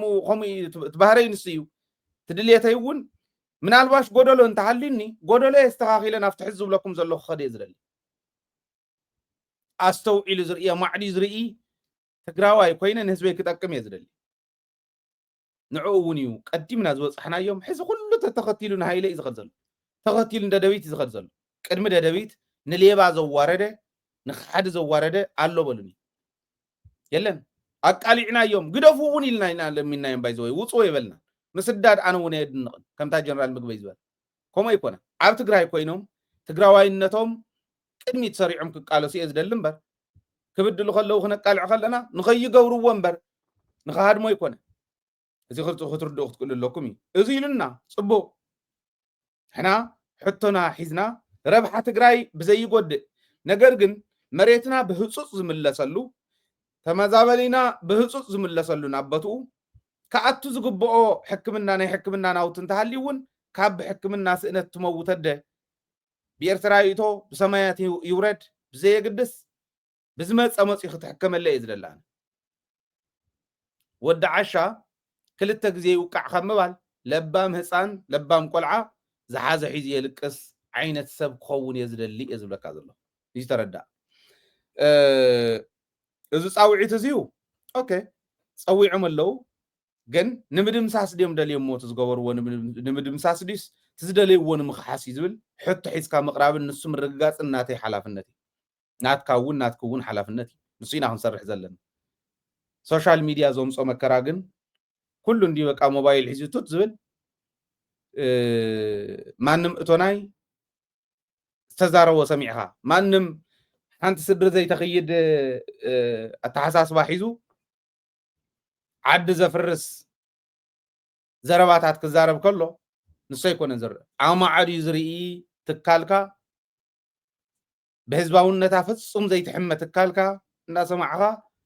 تخم قبرز قبعنا خم هزبي زي نقبر نداولنا مستوم زملكوتم ناتزاراربنا خنكدينا ددبيت مكتال ددبيت معباي ايوتو وانا علامه خون زلو مالتي ابزيو ኤርትራ ሃገር ኣይኮነትን ኢሎም ዝዛረቡን እዩ ኤርትራ እውን ስቂላ ኣይኮነትን ንትግራይ እኮ ትመጽእ ዘላ ፈትዮምና ሓዚኖሙልና ድዮም ዝመጹ ዘለው ከመይ ኣይኮነን ነንረብሑ እዩ ኩሉ ንሕና እውን ምስኦም ክንዘራረብ ኣለና የዋፀና እዩ ኣትሊስት 1,000 ኪሎ ሜትር ነፃ ዝኾነ ዓዲ ከባቢ ቦርደር እንተፈጢርና እቲ ተጋዳላይ መንነቱ ክኽብር ወፂኡ ዝንሄ ንመንነትና ኢሉ ወፂኡ ዘሎ ተጋዳላይ ስራሕ እዩ ዝቐለሉ እሞ تعدنا وون تولو نافتن دليات توصل لمن قد إيو زفتن مو زي نقبر كنبل كلنا يسمون نروحهم دا يولو ومسيلكم قليهم راي وزي ازيو بلت أمولا اي بحر بلت أمولا ناي آبن لك أمن بريو ناي آبن زبهال ناي محرا ودب أبون بريو حزي ناي محرا يكون نحنا نا إيتيبيا نازل جميرا ملو صاني حغريقكمي እንታይ ይብለለ ዝወድ እዚ መስለኩም ኤርትራ ትባሃል ሃገር ክትምስረት ከላ ታሪኻዊ ኣመሰራርታ ጌጋ ነይርዎ ቅቡልነት የብሉን ሕቶለና ይብሉ እዚኦም ማለት ባሕርና ህና እዩ ዝብሉ ሰባት እዮም እዚዩ ብቀዳማይ ነጊረኩም ልብ በል ኣብ ሚድያ ዘለኻ ቆሪፅካ ሸር ክትገብር ትኽእል ኢኻ እንታይ ኢለኩም ኢትዮጵያ መዲባ ኣላ ኤርትራ ንዑርያ ትግራይ ትብል ዘላ ሕዚ ትግራይ ክትብል ከላ ናብ ልብ ክምጽኢልና ክነምጻ ክንክእል ኣለና ዘላቂ ዝኾነ ረብሓ ናይ ክልቲኡ ህዝቢ ክንረጋግጽ ለባማት እንተኮይና ተጻውዒት ኤርትራ ሓቃዊ ጻውዒት ልባዊ ጻውዒት ንኸውን ክንገብሮ ንኽእል ኢና ንሰርሕ ሕቶና ሒዝና ንቐርብ ንደራደር ንዘራረብ ምክንያቱ ኤርትራ ትመፀካ ዘላ ሕዚ እዙይ መጻ ስለ ዘሎ እዩ ባሕሪ ጥራሕ ኣይኮነትን ክሌም ትገብር ዘላ ኢትዮጵያ ኤርትራ ትበሃል ሃገር ክትምስረት ከላ ጌጋ እዩ ነይሩ እሞ ኣይንቕበሎን እሞ ክነምልሳ እዩ ዘለና ዝብሉ እዮም እኒአዎ እውን ይልካ ኣነ ይኮንኩን ዝብሎ ዘሎ ምናልባት ሕዚ ኣብን ውድብ እንድዩ እዚ ውድብ እዚ እንተስዒሩስ ካብ ኣብይ ኣሕመድ ብዝገደደ ባሕሪ ዝብል ዘሎ ኣብይ ኣሕመድ ሕዚ ዓሰብ የኛ ነው የኣብይ ኣሕመድ ሓሳብ ማለት ነው ከምኡ ዝብለካ ዘሎ እዚኦም ግን ኤርትራ ባዕላና ህና እያ የላና ሃገር ትበሃል የለን እዚ ብስሕተት እዩ ወያነ እዮም ከምኡ ገይሮሞ ምስኪነይቲ ወያነ ኤርትራ እውን በትዩ تصفعة مس إثيوبيا خوينا واجا تخفلا مس حزبا إثيوبيا وني إرتران من تاي نقل كلنا من تاي فرمكم كاب تجراي تولد أب تجراي عتوب تستقبره مراحيز مرحاني يرتعدمو من تاي إرتران خد كرجبره كم تقلل تواهيلهم هايل سلاسة تدرفلهم بحايل من تاي إرترا زي حزايم ناس النتز بحايل يتحزن جن نمن تاي يا إرترا هم تقول زلازبل زي رأيوه زي راح يكون كما تسألكم إيه جن تهاجر بعلا قبولنا تزلوا وهاجر يكون تنموت ملسنا بإثيوبيا يزول زل زودس خالي تأمر يقول لذي هاجر يكون تن كتملس اللوا بحرنا وسيدايا بحرنا زوصدت اللي راح تكون مريتنا وسيدايا حزب يكون نزول زياتهم احنا هنا مساكين حزبنا نقوله نحنا يحاونا نقوله نحنا هنا حاونا ندبلنا حاتنا زي بلنا حزبي مخاني يحزن نصم يوم زحزن نحنا يكوننا نحنا نايلبا ماتينا نصاوت حاتنا سلا زخونو ببحلي بقانقا بتاريخ ون تفلالينا سلا زي نفلت انت بلنا يو نايلبامي زين نرأي اما اخل ميدا زدنقور انتهاليو ناي عشاء يزبلانا لذي ازي بلوهم ازي اوم سقاات يوم إثيوبيا كاوزين العلقين زقمتن زي قمتن تدالي اللهو 126 درون غزي جيتا تمصي بالقح اصوارا تمصي تانكتات اتين بعفار غيرن بقدامه يون قريب لكم زي تقبر زلا ايثيوبيا نيرترا نتግራይ نمحرا كچفچف مبركالي يكون صمدو ختصمد كلخا انتس باستراتيجيك ጽምዶ እንተስ ብታክቲካል ጽምዶ ዘዋፀካ ትገብር ለባሚ ዝገብሮ እዚ ኾን ሓስበለና ኢለ እዚ ክትብል ከላ ኤርትራ አይምን ኢትዮጵያ ነምሐራውን ክሂዶም እዮም ኣብ ማእኸል ኢና ንሕና እዮም ዝብሉ ዘሎ ኣብን ናይ ኣምሓራ ፓርቲ ብሄር ኣማራ እዩ እኮ የአማራ ብሄር ንቅናቄ ብሄራዊ ንቅናቄ እዩ ዝብል የአማራ ብሄራዊ ንቅናቄ ዝብል ብሄራዊ ንቅናቄ ግንባር ክገብር ብሄራዊ ትሕዝቶታት ሒዝና ኢና መፂና ኢሎም ናይ ኣምሓራ ብሄራዊ ረብሓ ክንረጋግፅ መፂና ዝብሉ ዝነበሩ ሕዚ ኢትዮጵያውያን ኢና ንሕና ትባሕርን ካሊእን ዝብልዎ ዘለዉ ናይ ኣብይ ኣሕመድ ሕቶታት ከረጋግፁ ናቱ ድጋፍ ንስልጣኖም ኢሎም ዝኸድዎ ዘለዉ ግለሰባት ቱ ብሄራዊ ረብሓ ክነረጋግፀልካ ኢልና ዘለዓልናዮ ናይ ኣምሓራ ህዝቢ ከይሓተና ሕዘ ይኮናን በቃ ናይ ኢትዮጵያ ሃገራዊ ረብሓ ኢና ክነረጋግፅ ኢልና ኢና ንኸድ ዘለና ኢልና ነብስሩ ቀሲልና ኢና ክንገብሮ ግን ንሕና ኢትዮጵያዊ ትሕዝቶ ዘለዎ ፓርቲ እምበር ናይ ኣምሓራ ናይ በይኑ ይኮነን ብሄራዊ ዝብል ገዲፍናዮ ኢና ኣይብሉ ንሳቶም ንምንታይ እዩ እቲ አንድነት ዝብል ናይ ሃይለ ስላሴ ሌጋሲ ንምምላስ ዝተጣመረ እዩ ፀረ ትግራይ ሓይል እንዲ ዝእክብ ነይሩ ትግራይ ብናፅነት ተኣምን ብፌደራሊዝም ተኣምን ዓዲ እያ ፀረ እዚ ዝኾነ ሓይሊ ይእክብ ስለ ዝነበረ እእሚንዎ ምስ ካብ ኣምሓራነት ናብ ኢትዮጵያዊነት ተቀይሮም ከምዚ ይብሉ ያነኝ ካልክ ታዲያ አብን ውስጥ ምን ነው የምትሰራው? አሁንም እኮ አብን ማለት የአማራ ብሔራዊ ንቅናቄ ነው የሚለው እኮ እናንተም እንደ ወያኔ ብለን የምትሰድበውን ኮፒ እያረጋችሁት ነው። ወያኔ ወይም ደግሞ ህወሓት ጫካ ሆኖም ነፃ አውጪ ግንባር ነበረ 27 ዓመት 4 ኪሎ የነበረው ነፃ አውጪ ግንባር ነበረ እና አንዱ ኮንትራዲክሽን የነበረው አገር እየገዛ አገር እያስተዳደረ ግን ስቲል ነፃ አውጪ ነኝ ብሎ ነው የሚያምነውና አንተም ኢትዮጵያዊ ነኝ እያልክ ግን ያለህበት ድርጅት አብን የሚል ስለሆነ እንዴት ነው የምታስታርቀው? ነው እውነት ነው። ቅድም እንዳልኩት ታክቲካል ነው ብያለሁ። አብን እንቅስቃሴ ታክቲካል ነው ባይዘው ወይ ማለት ነው። ሶዛት ታክቲኩ ደግሞ በአንድ ቀን በሁለት ቀን ያልቃል ማለት መቻል አይደለም። 5 ዓመት 10 ዓመት 15 ዓመት ሊወስድ ይችላል ማለት ነው። ግራጁዋሊ ወደዛኛው ግራጁዌት ለማድረግ ጊዜ ይፈልጋል። ፕሮፐር የሆነ እድገት ይፈልጋል። ከሆነ ጊዜ በኋላ አብን ወደ ኢትዮጵያ ብሔርተኝነት የዘር መርጃ አድርጎ ኦር ብቻውን ኦር ከሆነ አካላት ጋር ተዋህዶ ግንባር ፈጥሮ ምናምን ሊሆን ይችላል። ወደ ምርጫም እየመጣ ነው ባይዘው ሃይፖቴቲካል ከምናደርግ ምርጫ ማንዳምን የቀረው ፎርዛት ማተር ያ ወደ ኢትዮጵያ ብሔርተኝነት ግራጁዌት ማድረግ አለበት ወይም ወደ ኢትዮጵያ ብሔርተኝነት መሄድ አለበት የሚል ጽኑ እምነት አለኝ፣ ጽኑ አቋም አለኝ ማለት ነው። በአጭር ጊዜ ውስጥ ይሆናል ወይ ምናምን አይዳውት ላይሆን ይችላል። ምክንያቱም በከፍተኛ ሁኔታ ሞቢላይዝ ያደረግነው በአማራ ብሔርተኝነት ሞቢላይዝ ያደረግነው ኃይል አለ። ተመልከት ናይ ኣምሓራ ረብሓ ክንረጋግፅ ኢና ኢልና ብዝለዓለ ኩነታት ሞቢላይዝ ዝገበርናዮ ህዝቢ ኣምሓራ ስለ ዘሎ ሕዚ ኣይንገብሮን ታክቲካሊ ነይሩ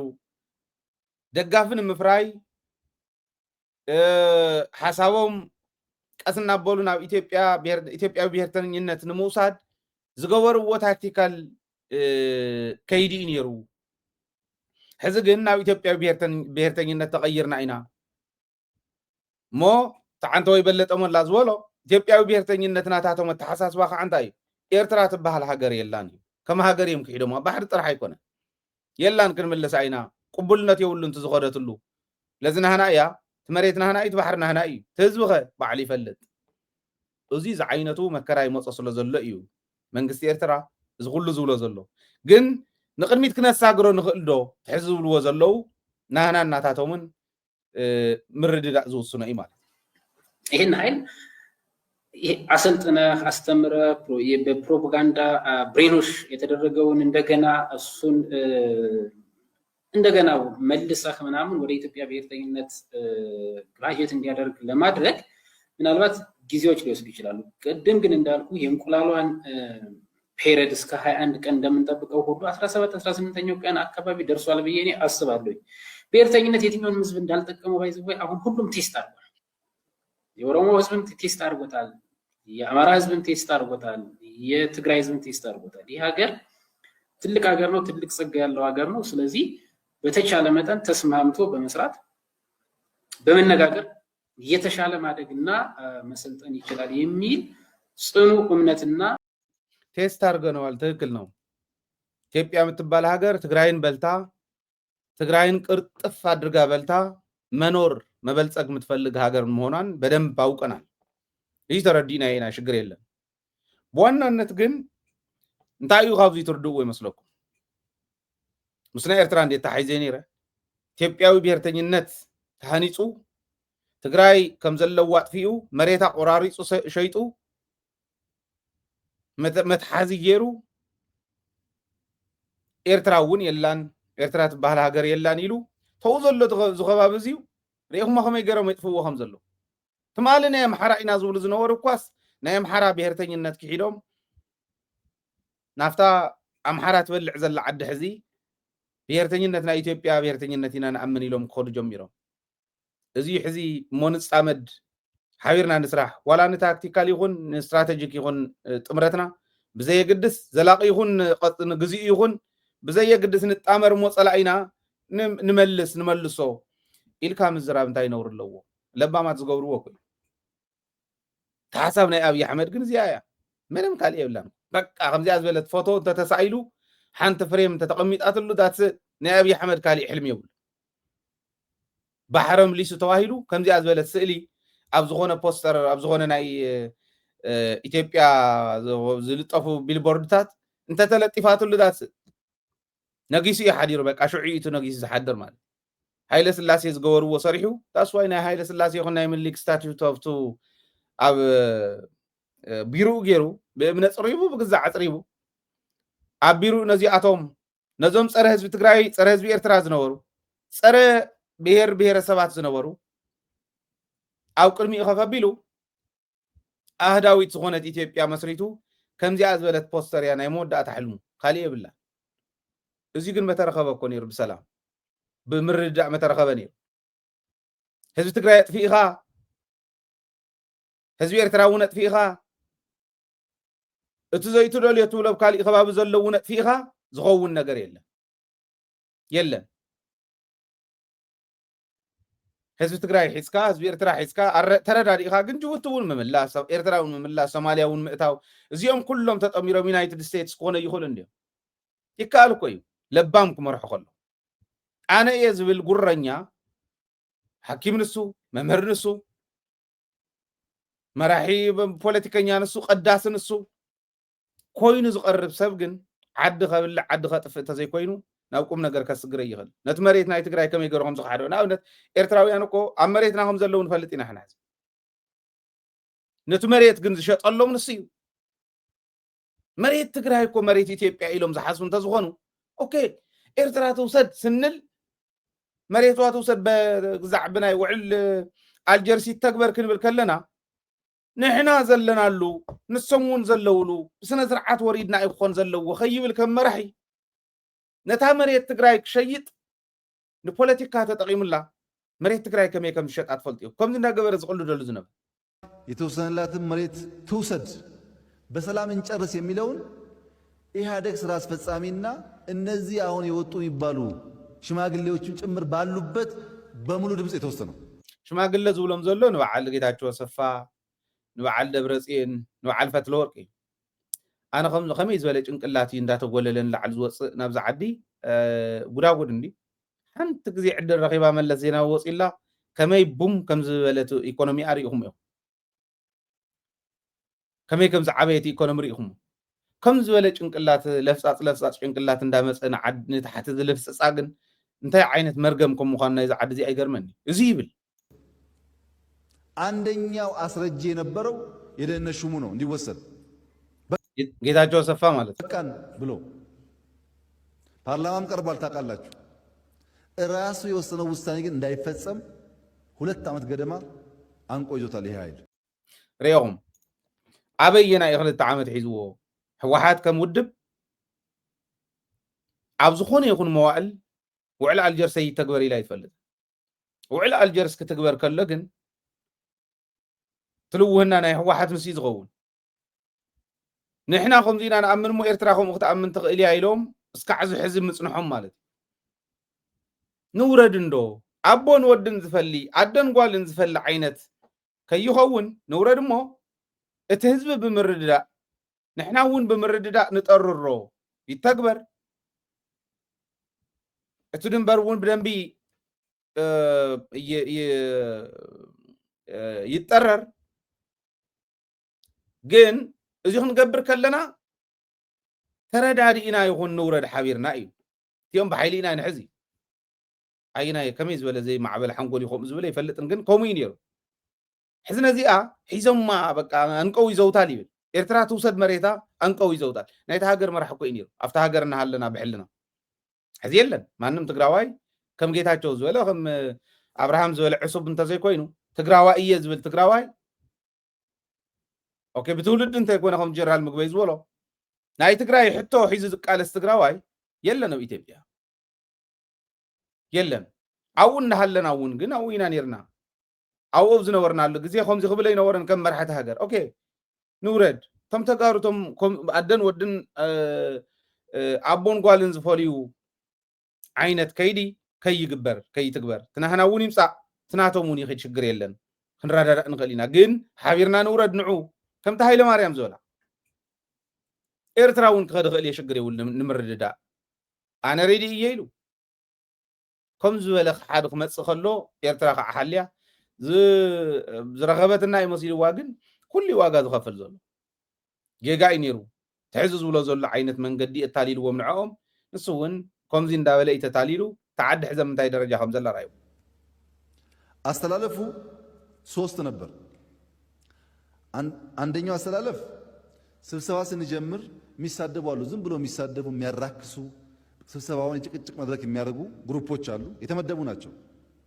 ሁለተኛ ግሩፕ እነሱን የሚቃወምና ደጋፊ የሚመስል ግሩፕ አለ፣ ከነሱ ውስጥ ነው። ሶስተኛው ደግሞ አስታራቂ ሽማግሌ ይመስል ነው። አንተም ተው እንጂ እንደዛ እኮ አይደለም ህጉ እኮ ምናምን የሚል ነው። ይሄ በስንት ታቅዶ ተወያይቶ ተመድቦ ነው የሚሰራው። ይሄ ውስጥ ገብቶ እጅ እያወጣ እየደገፈን የሚውለው ኃይል ልክ ስብሰባውን ጨርሰን ማታ ሲወጣ በመግለጫ ይቃወመናል። ውስጥ ይደግፈናል፣ በመግለጫ ይቃወመናል። ተፈላላይ እንታይ መሲልኩም ዝቆልዓ ዝኣምን ኣነ ኢሉ ብላዕሊ ሓደ ሰብ ኣሎ ንሱ ዝኣዘዞ ምግባር ገዛኢ እየ ንጉስ እየ ኢሉ ስለ ዝኣምን ኣብ ህወሓት ናፅነት ኣሎ ኢድካ ውፂኻ ተኻቲዕካ ተፋሊፅካ እዩ ሓሳብካስ ፍጹም ዝእግደካ ሰብ የለን። እቲ ሊደርሽፕ እውን ኮሌክቲቭ እዩ። ሓደ ሰብ ከምዚ ገይሩ ዘሽክርክሮ ይኮነን። ብዓቕሚ እንተበሊፁካ ምንም ክትገብሮ ይትኽእልን ከምቲ ናይ መለስ ግዜ ዝነበረ የለን። ኩሉ ተጎታተ ደድሕሪኡ ዝኸይድ እንድሕር ኮይኑ ዓቕሚ ይነበሮ እውን ንዕኡ ዝበፅሕ እምበር ዝካትዕዎ ይነበርን ማለት ኣይኮነን። ንመለስ እውን እኮ ናብታ ኩናት ናይ ኢትዮ ኤርትራ ክትመፅእ ከላ ክንደይ ንክንደይ ከም ተሳዕረ ንፈልጦ ኢና እንታይ ዓይነት መጎት ከም ዝነበሮ። ግን ትምጉት ነንባዕልካ ብደንቢ ጌርካ ተሓሳሲኻ እዩ። ተዓንነት ዝብል ጌታቸው እውን ምስ መፀታ ናይ ኣብዪ ኣሕመድ ኮፒ ክገብር እዩ ሸተት ኢሉ ወዲቑ። በቃ ኣነ ዝበልክዎ ይኹን ዝዓይነቱ ክብል ሸተት ኢሉ ወዲቑ። ኣይሰርሕን ኣብ ትግራይ ከምኡ ኣብ ህወሓት እውን ኣይሰርሕን። ትሕዚ ዝዕዝፎ ዘሎ ዝወዲ ስዘይተረድኦ ከም መፂኦም ገሊኦም ከምዚ ይኹን ዝብሉ ሓሳቦም እዮም ዝገልፁ ዘለው። ከም ጊደፉ ዳሓን ከምዚ ደይሕሸና ዝብሉ እውን ሓሳቦም እዮም ዝገልፁ ዘለው። ከምኡ ኢለ የርድኦን ተማኺሮም እዮም መፂኦም እዩ ዝብል መን ይኸፋፊልዎም የተመደበ ነው እዩ። ማን መደባቸው የብሎምን መልሲ ነዚ እዩ። ከምኡ እንዳበሊኦም መፂኦም እዚኡ ትፅልኢቱ ኣብ ልዕሊ ህዝቢ ትግራይ ዘሎ ኤንዌይስ እዚኦምን ከምዚኦምን ዝበሉ ስለ ዘለው ኣብ ልዕሊ ህዝቢ ትግራይ መከራ ንምብፃሕ ኮነ ተባሂሉ ዝኸይድ ዘሎ ጥሒትካ ከይድካ ኤርትራ እውን ደምሲስካ ባሕሪ ንምርካብ ምዃኑ ፖለቲከኛታት መዲቦም እዮም። ናይ ዲፕሎማሲ ዝሰርሑ ዓድታት ዝእምኑ መዲቦም እዮም። ሚድያ መዲቦም እዮም። ኩሉ እንዳረኣና መፂና ኢና እዚ እውን ርኢናዮ ኢና። መለሳችን መብታችን እንደሆነ ማንም ሀገርና ኃይል እንደማያቆመው ኢቨን ጎረቤት ሀገራት እንዲያውቁት በሰላማዊ መንገድ ለአፍሪካ ህብረት አስቀምጠናል። ግባችን ምንድነው? ትልቁ ግባችን ውሃ በር ማግኘት ነው። እሱ ላይ ትኩረት ያደረገ ዲፕሎማቲክ እንቅስቃሴ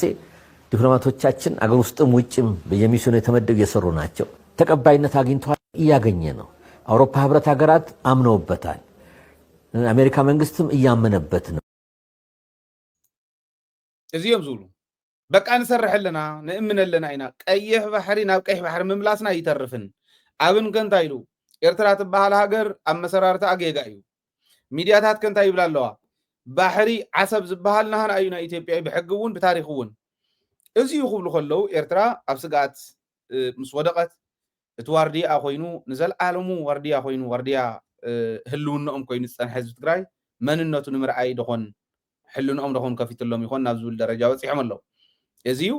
ስኢልና ንገድፎ ዕድል ኣይኮነን ኦረዲ ተደራዲርና ረብሓ ህዝቢ ትግራይ ነረጋግፀሉ ክኸውን ክኽእል ኣለዎ እዩ ተቐዋመይ ኤርትራ እውን ትብሎ ኣላ ነዞም ኩሎም ሕዚ ዝረኣናዮምን ሕዚ ትርእይዎ ዘለኹምን መልሲ ይህብ ኣላ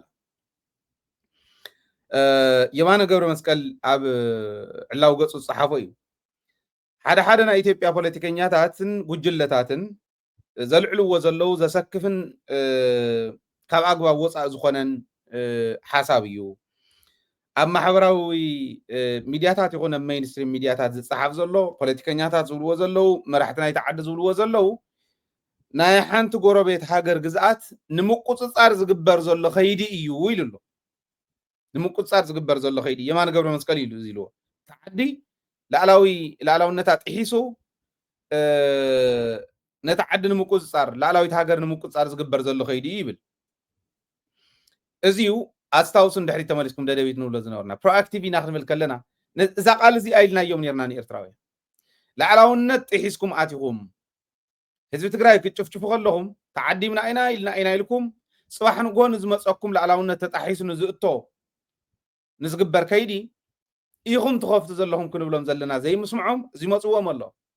ከምኡ ኢልና ስለ ዝነበርና ስለ ዘይሰምዑ ሕዚ እንተሰሚዖም እውን ናብ ሰላም ክንከይድ ከም እንኽእል ግን ኣየጠራጥርን እዚ ክሰርሕሉ ኣለዎም ንሕና እውን ክንሰርሓሉ ኣለና ኢለ ስለ ዝኣምን እዩ ከምኡ ይብል ጎረቤት ሃገር ላዕላዊ ግዝኣታት ጥሒሶም ንምቁፅፃር ዝገብርዎ ዘለው ከይዲ እዩ እንተደልዮም ብወታደራዊ ሓይሊ ምፍርራሕ ካሊእ ግዜ ከዓ ታሪካዊ ሕጋዊ ምክንያታት ኣለውና ብዝብልዎም ንክደራደሩ ምምኳር ንካልኦት ሃገራት ንምእማን ምኳር ከምቲ ሕዚ ዝብሎ ዝነበረ ማለት ንምእማን ምምኳር ብሚድያታቶም ዝሰርሕዎን ፖለቲከኛታቶም ዝብልዎን ኩሉ ካብ ኣግባብ ወፃኢ ላዕላውነት ናይ ሃገር ንምጥሓስ ንምቁፅፃር ስለ ዝኾነ እዚዩ ዓብይ ፖለቲካዊ ፀርፊ እዩ ይብሎ ፖለቲካዊ ፀርፊ ግን ኣይኮነን ብጣዕሚ ኣቕሊልዎ ማለት እዩ ፖለቲካዊ ፀርፊ ኣይኮነን እዚ ዓብይ ናይ ህልውና ሓደጋ እዩ ክብል ነይርዎ ጃህራ ኣላ እንድያ ጉራ እኒሄ እንድዩ ኣብ ኤርትራ ዘሎ ናይ ፕሮፓጋንዳ ምናልባሽ ዝሰምዑ እንተኮይኖም ናይ ፕሮፓጋንዳ ስርሖም ጌጎኦም ክነግረኩም ንሕና ኮንሲስተንት ኢና ኣብ ኤርትራ ዘለና ርድኢት ኣብ ኢትዮጵያ ዘለና ርድኢት ናይ ትግራዋይነት እንረጋግፀሉ ትግራዋይነትና ብደንቢ እንረጋግፀሉ ከይዲ እንመርሓሉ ስትራቴጂ ፍሉጥ እዩ ንፁር እዩ ህዝባዊ መስመርና ለቂቕና ይንፈልጥ ካልእ ተሪፉ ትሕዚ ላዕላውነትና ተደፈርና ዝብሉ ዘለው ላዕላውነትና ተደፈርና ትብልሉ መዓልቲ ክመፅእ እዩ ላዕላውነት ኢኹም ትደፍሩ ዘለኹም እውን ኢልና እዮም ናይ ፕሮፓጋንዳ ጌጎኦም ግን ክነግረኩም ኣወል እንዲሁ ሕዝታ ፅምዶ ዝብል ሒዝዋ ዝኸድ ዘሎ 3-4 ጌጋታት ኣሎ ከምዚ ዝግዛግ እንዳኸደ እንዳወቕዕ ዝኸይድ ማለት እዩ እዚዩ ፕሮፓጋንዳ እዩ ፖለቲካ ይኹልና ይኽእሉ እዮም ኖ ውድቀት ናይ ፕሮፓጋንዳ እዩ እየ ዝብላነ ኣብ ማዕድዮም ናይ ዘይምርኣይ ፀገሚ እየ ዝብላነ እንታይ ኢሎሙና ንባዓል ስዩም መስፍን ንባዓል ኣባይ ፀሃየ ዝቐተልናዮም ንሕና ኢና ኢሎም ከምኡ ኢሉ ሰሪሑ በዓል ከምኡ ኢሉ ኣይጠፋኣናን ስልኩ ተኣቱ ከለኹም ላዕላውነት ደፊርኩም ክትኣቱ ከለኹም እኮ ጌጋ እዩ ግደፉ ኢልና ኢና ኣይጠፋኣናን እሶም ጥራሕቲ ኣይኮነ ናይ ፅባሕ መፃኢ ሂወትና ሰብ ዋና ዝኾኑ መራሕቲ ዝኾኑ ህፃውንቲ ለጋልግ መናእሰይ እውን ኣጥፊኡኹም ኣለና ንፈልጦ ኢና ግን ኢሎም ሞ ዝሓድር ኣርካይቭ ዝግበረ ይመስሎም ወዓግ ንሰቅል ህበይ ነውርድ ግዛዕምዛዕ ኢሎም ንወያነ ከምዚ ጌርና ንጥሕና ወያነ ንኤርትራ እግራ ወሪዳ ትልምነሉ መዓልቲ ክነምፅኢና ገለ ኢሎም ኣይንልምን ንሕና ንኩሉ ጭሩእ ደጉ ኢሉ ክኸይድ ዝገበረቶ ወያነ ኮ እያ ካሊእ የብሉ ግን ኢሎም ዘይተባህለ የለን ኣብ ኣክሱም መፅኡ እውን ከምኡ ክግበር ኣይነበረ ሚድያ እንዲዝዩ ፅባሕ ንጎ እንዳማዕደወ ዝኸይድ ሚድያ ክኸውን ክኽእል ነይሩ ክንብል ነርና ኮይና ንሕና እውን ብዙሕ ነገር መበልና ፕሮፓጋንዳ ክስራሕ ከሎ ካብ ሓቂ ዝወፀ ክኾን ከሎ ነቲ ሚድያ እውን መውደቂ ነቱ ቀፂሉ ዝስራሕ እውን መውደቂ ዝኮን ስትራቴጂክ ምዃን ኣድላይ እዩ ማለት እዩ እና ፕሮአክቲቭ ምዃን ኣድላይ እዩ ማለት እዩ ዘይገበርዎን ውድቀቶም እዩ ሕጂ ኸ ጽምዶ ኢሎም ክመጽእ ከለዉ መፍረሲ ነተን ናይ ሕዚ ከድልያ እየን ንኹሉ ዝብለን ዘለኹ ኣነ የድልያ እየን እምብልና ኢሎም ዋላ ንተንኰል ሒዞም መጺኦም ተንኰሎም ምስ ወድኡ ተመሊሶም በቃ በዓልኩም ትፈልጡ ዝብሉ እንተኮይኖም እውን ንሕና ኣይና ሓቅና ነርና ንሶም ኣይኮኑን ንሕና ኣይና ሓቅና ነርና ኮንሲስተንትሊ የድሊ ሰላም ትኽክል ህዝቢ ሰላም ክኸውን ክኽእል ኣለዎ ክልቲኡ ዘሎ ህዝብና ናብ ሓደ ክመጽእ ኣለዎ እንተነኣሰ ተደጋጊፉ ይኺድ ኣይቃተለ ይባል ኣይጥፋእ ነንባዕሉ ክንብል ከለና ንሕና ኣይና ትኽክል እንተ ተመሊሶም ሪኢኹሞም ትማል ክዕሽውኹም እዮም ዝመፁ ዘለዉ ክንብለኩም ከለና ዘይሰማዕኹም ኢሎም ዝመፁና ጽባሕ ንጎን ተሃልዮም እውን ምናልባሽ ኤርትራን ድሕሪት እንተንሰሒባ ሰላም የድሓን ኢትዮጵያ ዓሪፋት ለየላ ኢላ ኢትዮጵያ ዝኾነ ታክቲክ እንተተጠቂማ እሞ ከምኡ ኢላ ኤርትራ ናብ ካሊእ ክትከይድ እንተትምኩር እውን ዘላቂ ዝኾነ ረብሓ ናይ ክልቲኡ ህዝቢ ክነረጋግፀሉ ዘይንኽእለሉ መንገዲ እንተተፈጢሩ እውን ንሕና ኣይኮንና እንተጋጊና ንሶም እዮም ተጋጊሙ ሕቶታትና ሒዝና እንቐርቦ ምንም ኮምፕሮማይዝ ዘይግበሩውን ኮምፕሮማይዝ ዘይግበሩን እዚኦም ኢልና ሒዝናዮም እንቐርብ ብቕንዕና ናይ ክልቲኡ ህዝቢ ሰላም ስለ እንደሊ እዚ ስለ ዝመፆም ከምቲ ትርእይዎ ዘለኹም ዓይነት ነገር ስለ ዝመፆም ግን ሕዚ እዚ ኣይብሉ ኣለዉ ጽቡቕ ሕዚ መፂኦማ ዘለዉ መንገዲ ንቅድሚት እንሳገረሉ ዓይነት ክንገብሮ ክንክእል ኣለና እዩ እዚ ዝግበር ውሽጥና እንተጠንኪርና ሓድነትና እንተጠንኪሩ ከም ምዃኑ ዘጠራጥር ነገር የብሉን ኣብ ትግራይ ፖለቲካዊ ውድቀት ኣጋጢሙ ዓዶም ዝሸጡ ህዝቦም ዝሸጡ ህዝቦም ምስ ፈለጦም በሪሮም ናብ ካሓቲ ክኸዱ ከለዉ እንታይ ይብሉና ነይሮም ጸላእቲ የትግራይ ፖለቲካ ምን ይመስላል መሰለህ 1881 በኢትዮጵያ አቆጣጠር ነው መሰለኝ በፈረንጅ ነው በኢትዮጵያ አፄ ዮሐንስ ከሞቱ በኋላ የትግራይ መሳፍንት እንዲህ ይባሉ ነበር ይባሉ ነበር የተንቤንም ያድዋ የአክሱም መሳፍንት የአፄ ዮሐንስን መንበር ለመውሰድ እንዲባሉ ነበር እና ምንም በቃ የፖለቲካ ልምሾ ተሽመድምደው በኋላ ያው በዛን ጊዜ በነበረው የስልጣን እንትን ሸዋ ነበር ዝግጁ ሬዲ ነበረው የተዘጋጀው ሚኒሊክ በነገራችን ላይ ሚኒሊክ በጣም እንግዲህ 25 ዓመት ነው ስልጣን ለመውጣት 25 ዓመት ነው የተዘጋጁት አፄ ሚኒሊክ እና በቀላሉ ነው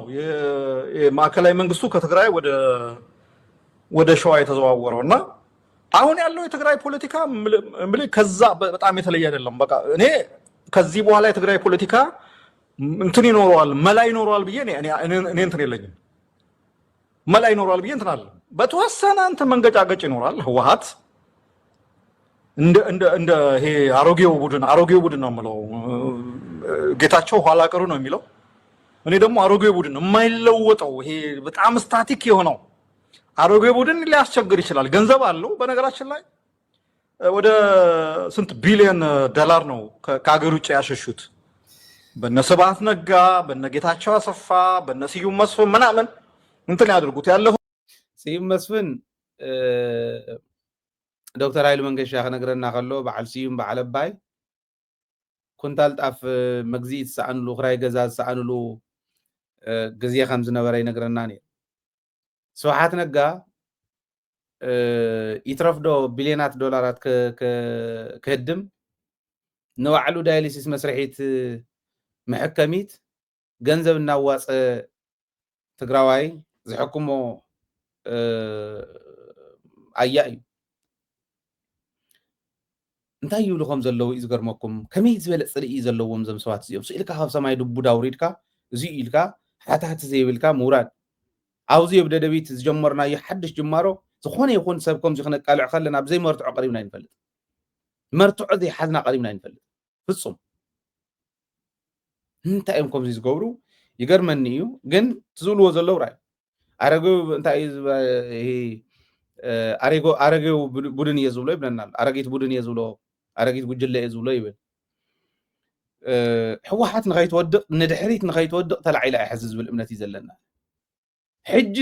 ኣብቲ ዝሓለፈ ዘይወደቐት ድሕሪ ሕጂ ክትወድቕ ኣይትኽእልን ኦረዲ ተላዒላ ህዝቢ እውን ፈሊጥዋ እዩ ህዝቢ ካብ ሕወሓት ወፃኢ ካሊእ መማረፂ ከም ዘይብሉ ክፍተት እንተረኺቦም ንብላዕ ሃምሃም እምበር ካሊእ ተኣምር ክፈጥሩ ዘይኽእሉ ምዃኖም ካልኦት ውድባት ብተግባር ይርኦም ኣሎ ዘሪርኢኹም ቤት ምኽሪ መስሪትና ክንበካ ኢና ዝብልዎ ውድባት ከም ዘለው ዝጠፍኦ ሰብ የለን ጠፍኦ ህዝቢ የለን ህዝቢ ፈሊጥዎ ምስ ታተዋፅእ ህወሓት ምዃና ፈሊጡ ይኸድ ከም ዘሎ ይኣምን እየ እንታይ ከም ዝብሉ ጸላእቲ ግን ክትሰምዕዎ ኢለ ጊዜ ጦርነቱ የሰሜኑ ጦርነት ጊዜ በየቦታው የምናየው ይሄ በአሜሪካ በአውሮፓ የምናየው ጩኸት የዚህ አሜሪካ የሚዲያው ጩኸት የሎቢስቶቹ ግርግር የውጭ ጉዳይ ሚኒስትሮቹ ጫጫታ ምናምን በትልቁ በገንዘብ የተገዛ ነው ወነከራችን እና ያ ገንዘብ አሁንም አለ በተወሰነ መልኩ ሊያፈናፍናቸው ይችላል ግን እኔ አይ ዶንት ቲንክ ሓደ ነገር ከውፅእ እስካዕ ሕዚ ዘይተዛረብናዮ መብዛሕትኦም ሚድያታት ኢንተርናሽናል ሚድያታት መረዳእታ ሂብና ምስ በዝሖም እዮም ተላዒሎም ደደቢት ምስ 10 ካብኡን ላዕሊ እውን ዝኾኑ ሚድያታት ረኽቢ ነይሩና ተኸፊሉና ኣይኮነን ምስኪን ወዲ ኣራፋይነ ተንዘለዎ ገንዘብ እናውፀ ለይትን ቀትር እንዳሰርሐ ኣምሂሩ ዝረኽበን ደመዝ ንደቀይ እንተይበለ ንቤተሰበይ እንተይበለ ናብ ሚድያ ናብ ሳተላይት በዓል ጌታቸው ዝቕልድሉ ዝዓፅብዎን ዝኸፍትዎን ዝነበሩ ሚድያ ተኸራኺርና ስዒርና ኣብዚ ዘብፅሐናዮ ሚድያ ብገንዘብና እዩ እቶም ሚድያታት ዝኩሉ ከም ዝብሉ ዝነበሩ ሎቢስት ገለ ሎቢስት እውን ኩሉ ብገንዘቡ እንዳኸደ ሎቢ ዝገብር ዝነበረ ጅግና ትግራዋይ እዩ ዘሎ ሲና ንሰርሕ ነርና ሚድያታት ንረኽበን ዝነበርና እውን ንሕና ኢና ደደቢት ጥራሕ ማለት ኣይኮነን ሚድያታት ናይ ትግራይ ኣብ ደገ ዘለው ኢሊት ናይ ትግራይ እዩ ዝረኽበን ነይሩ ተኸፊሉና ኣይኮነን ከፊልና ናይ ባዕልና ወፃኢ ክኢልና ሳተላይትና ከፊልና ምስ ውሽጢ እንገብሮ ረኽቢ መረዳእታ ረኺብና መረዳእታ እንዳሃብና ለይትን ቀትርን እንጀራና ገዲፍና ህልውናና ክንረጋግፅ ስራሕናዮ እዩ ከምዚ ግን ይብሉ ደናቁር ኣይፈልጥዎን ኣይርድኡናን ገንዘብ ይበቃ ካልእ የብሎም ንሶም ብገንዘብ ስለ ዝሰርሑ ብገንዘብ ንሰርሕ እዩ ዝመስሎም ብገንዘብ ሎቢ ጌርና ነምፆም እዩ ዝመስሎም ነቶም ኢንተርናሽናል ሚድያታት እውን መን ይራኽቦም ከም ዝነበረን መራሕተይ ይፈልጡን ተኸፊልዎም ኣይኮነን መረዳእታ ምስ በዝሖም ካብ መጠን ንላዕሊ ምስ ኮነ ሓቅነቱ ምስ ረጋገፁ እዮም መፅዮምና ክንደይ ግዜ ከም ዝለመናዮም ኣነ ይፈልጥ እየ ክንደይ ግዜ ክርተት ከም ዝበልና ኣነ ይፈልጥ የትግራይ ፖለቲካ ከዚህ በኋላ ድሮ የነበረውን ማዕከላዊነቱን ጠብቆ በኢትዮጵያ ፖለቲካ ላይ ትልቅ ይሄ ምንድነው ባሉ አንቀሳቃሽ ሆኖ ሙቨር ሆኖ እንትን የማድረግ እንትኑ የለው ዜሮ ነው በቃ አሁን ክልላዊ ፖለቲካ ነው የሚሆነው የትግራይ ኤሊት አሁን ያሮገሩት ያን ነው እኮ በቃ መቀሌን ለመቆጣጠር ነው የመቀሌን የጊዜያዊ መስተዳደሩን ለመቆጣጠር ነው የተሻኮቱ ያሉት በዚህ ነው የሚቀጥለው ለሚቀጥለው ምናልባት 40 ወይ 100 ምናምን ሺህ ዓመታት ከዚህ በኋላ የትግራይ ፖለቲካ በኢትዮጵያ ፖለቲካ ውስጥ ሊከሰት የሚችለው የጁኒየር ፓርትነር ሁለተኛ ደረጃ ወይም የፋኖ ምክትል ወይም ልክ ተከታይ ምናምን ሆኖ እንጂ ወይም ደግሞ ከሻቢያ ጋር ተጣምሮ ጁኒየር ሆኖ ምናምን ካልሆነ በስተቀር በኢትዮጵያ ፖለቲካ ውስጥ ይሄን ያህል የመወሰን እንትን ይኖራል ብዬ አልገምትም በኢትዮጵያ ፖለቲካ የመወሰን ፍላጎት የለንም ምክንያቱም ኢትዮጵያ ናት ትግራይ ናት ትግራይ ክልል ሆና ሁለተኛ ደረጃ ሆኖ ይቀጥላል እንደሚለው ናፍቲ ዘመን እኒ ናብ ዘመን ቶም ሓረርቲ ጎመርቲ ከም ጀኖሳይድ እንዳፈጸሙሉ ካልኣይ ዜጋ ገይሮም ቆማል ሌባ ለማን እንዳተባሃለ ክፅረፍ ክዋረድ ናብኡ ክኸድ እዩ እዩ ዝብለና ዘሎ ንሕና እንዳሃለና ኣይኸይድን ኣይትጠራጠር ዓንዲ ናይ ቀርኒ ኣፍሪካ ኮይና እዛ ዓዲ ናይ ዝተወሰነ ግዜ ጉዳይ ማንም ጉሒላ እንዳፀረግና ኮ ነውፀልና ቶም ልያቡ ህዝቢ ትግራይ ክነቅሕ ዘለዎ ብዚ ኣፉ ወለስሊሱ መፅዩ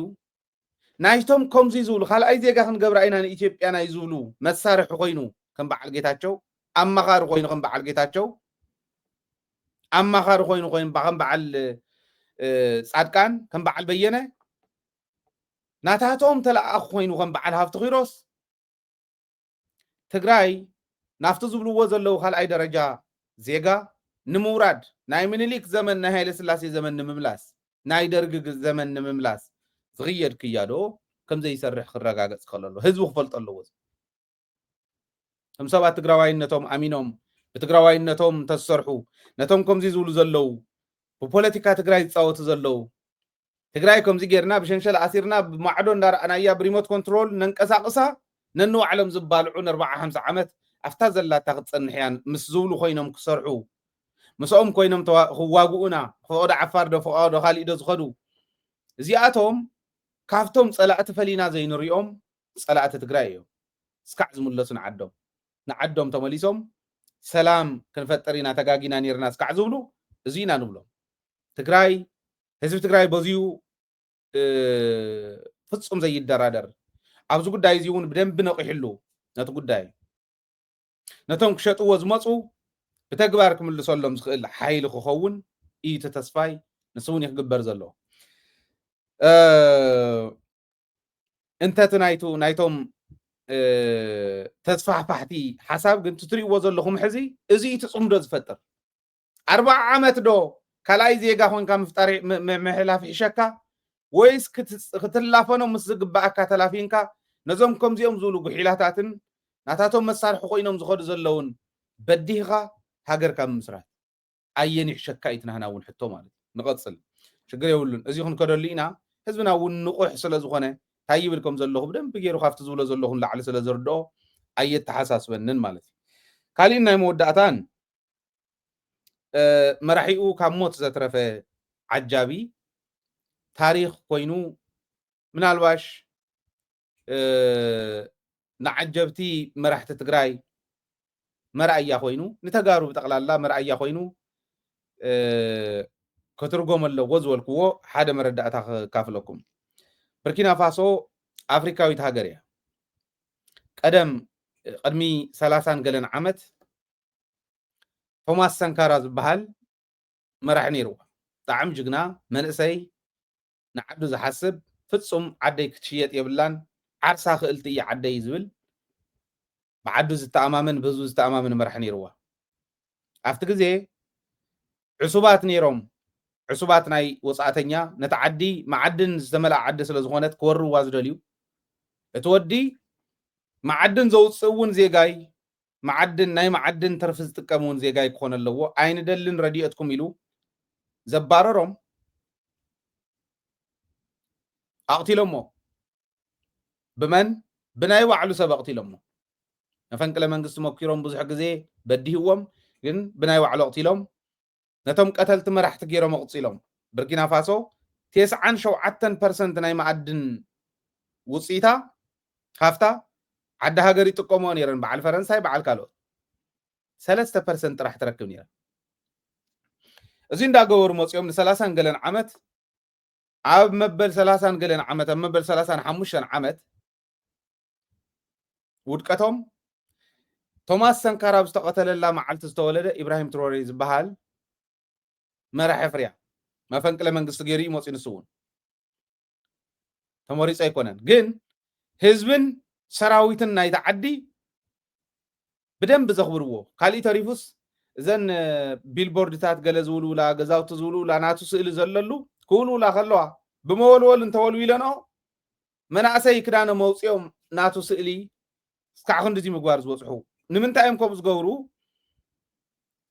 ኣተሓሳስቡ ነተዓዲ ዘለዎ ራእይ ሰፊሕ ስለ ዝኾነ بتكبر ونير اسل زلو تايو سرح زلو زبل ابقص على البروجرام كنقربو اينا ግን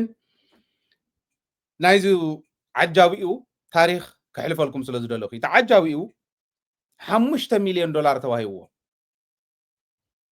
5 مليون دولار كنبكا ابراهيم تروري اماناي سلازخونه صلوت زصلي سلازخونه كصل خلو دفع ايلم 5 مليون دولار كنبكا كصل خلو نعو طفايو يلم 5 مليون دولار طرح تيكونه اب عدنا ون زيغنت كنبكا اينا يلم عجابي كصل خلو دفايو يميلم ازي زولو زلو من الباش توم تحدغو تاي غير نسو عرينا بصفيحين موصوالا انتخونه انفسترات ون قدميا انفستمنت قدميا ندق عدي اب عد زلو ريسورس كله موبيلايز غيرو عدي ببعلا بتحسط اخت معبل كتعبد تخيل مخانا بتكبر زرعيه سلازغوني قال يقول ازي سلازغبر تزرخوا زنور እቶት ናይ معدن ናይ ካልኢን ስለ ዝሕደጎም ምዕራባውያን ከምዚኦም ጽምሉ ዝወድ ግን እንታይ ኢሉቱ ዓጃቢኡ በደንብ ገይረ ሓሲበ ኢሉ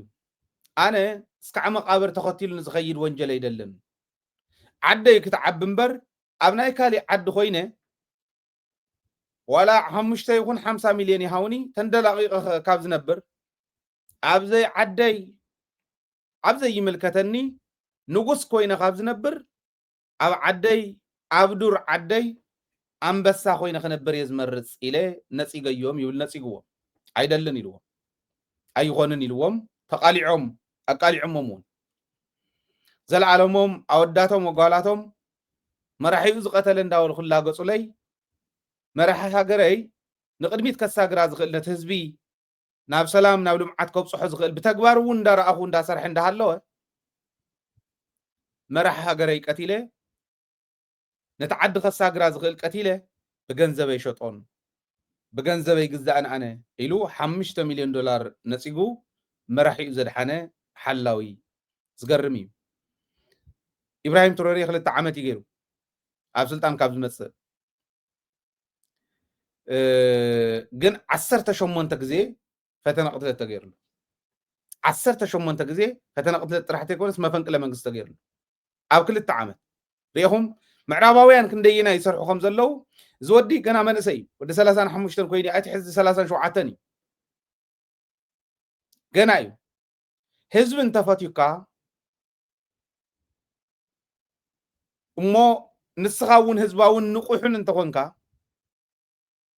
ምንም ከም ዘይኽወን ግን ብተግባር ይረአ ትግራይ እንታይ ትውሰድ ካብዚዩ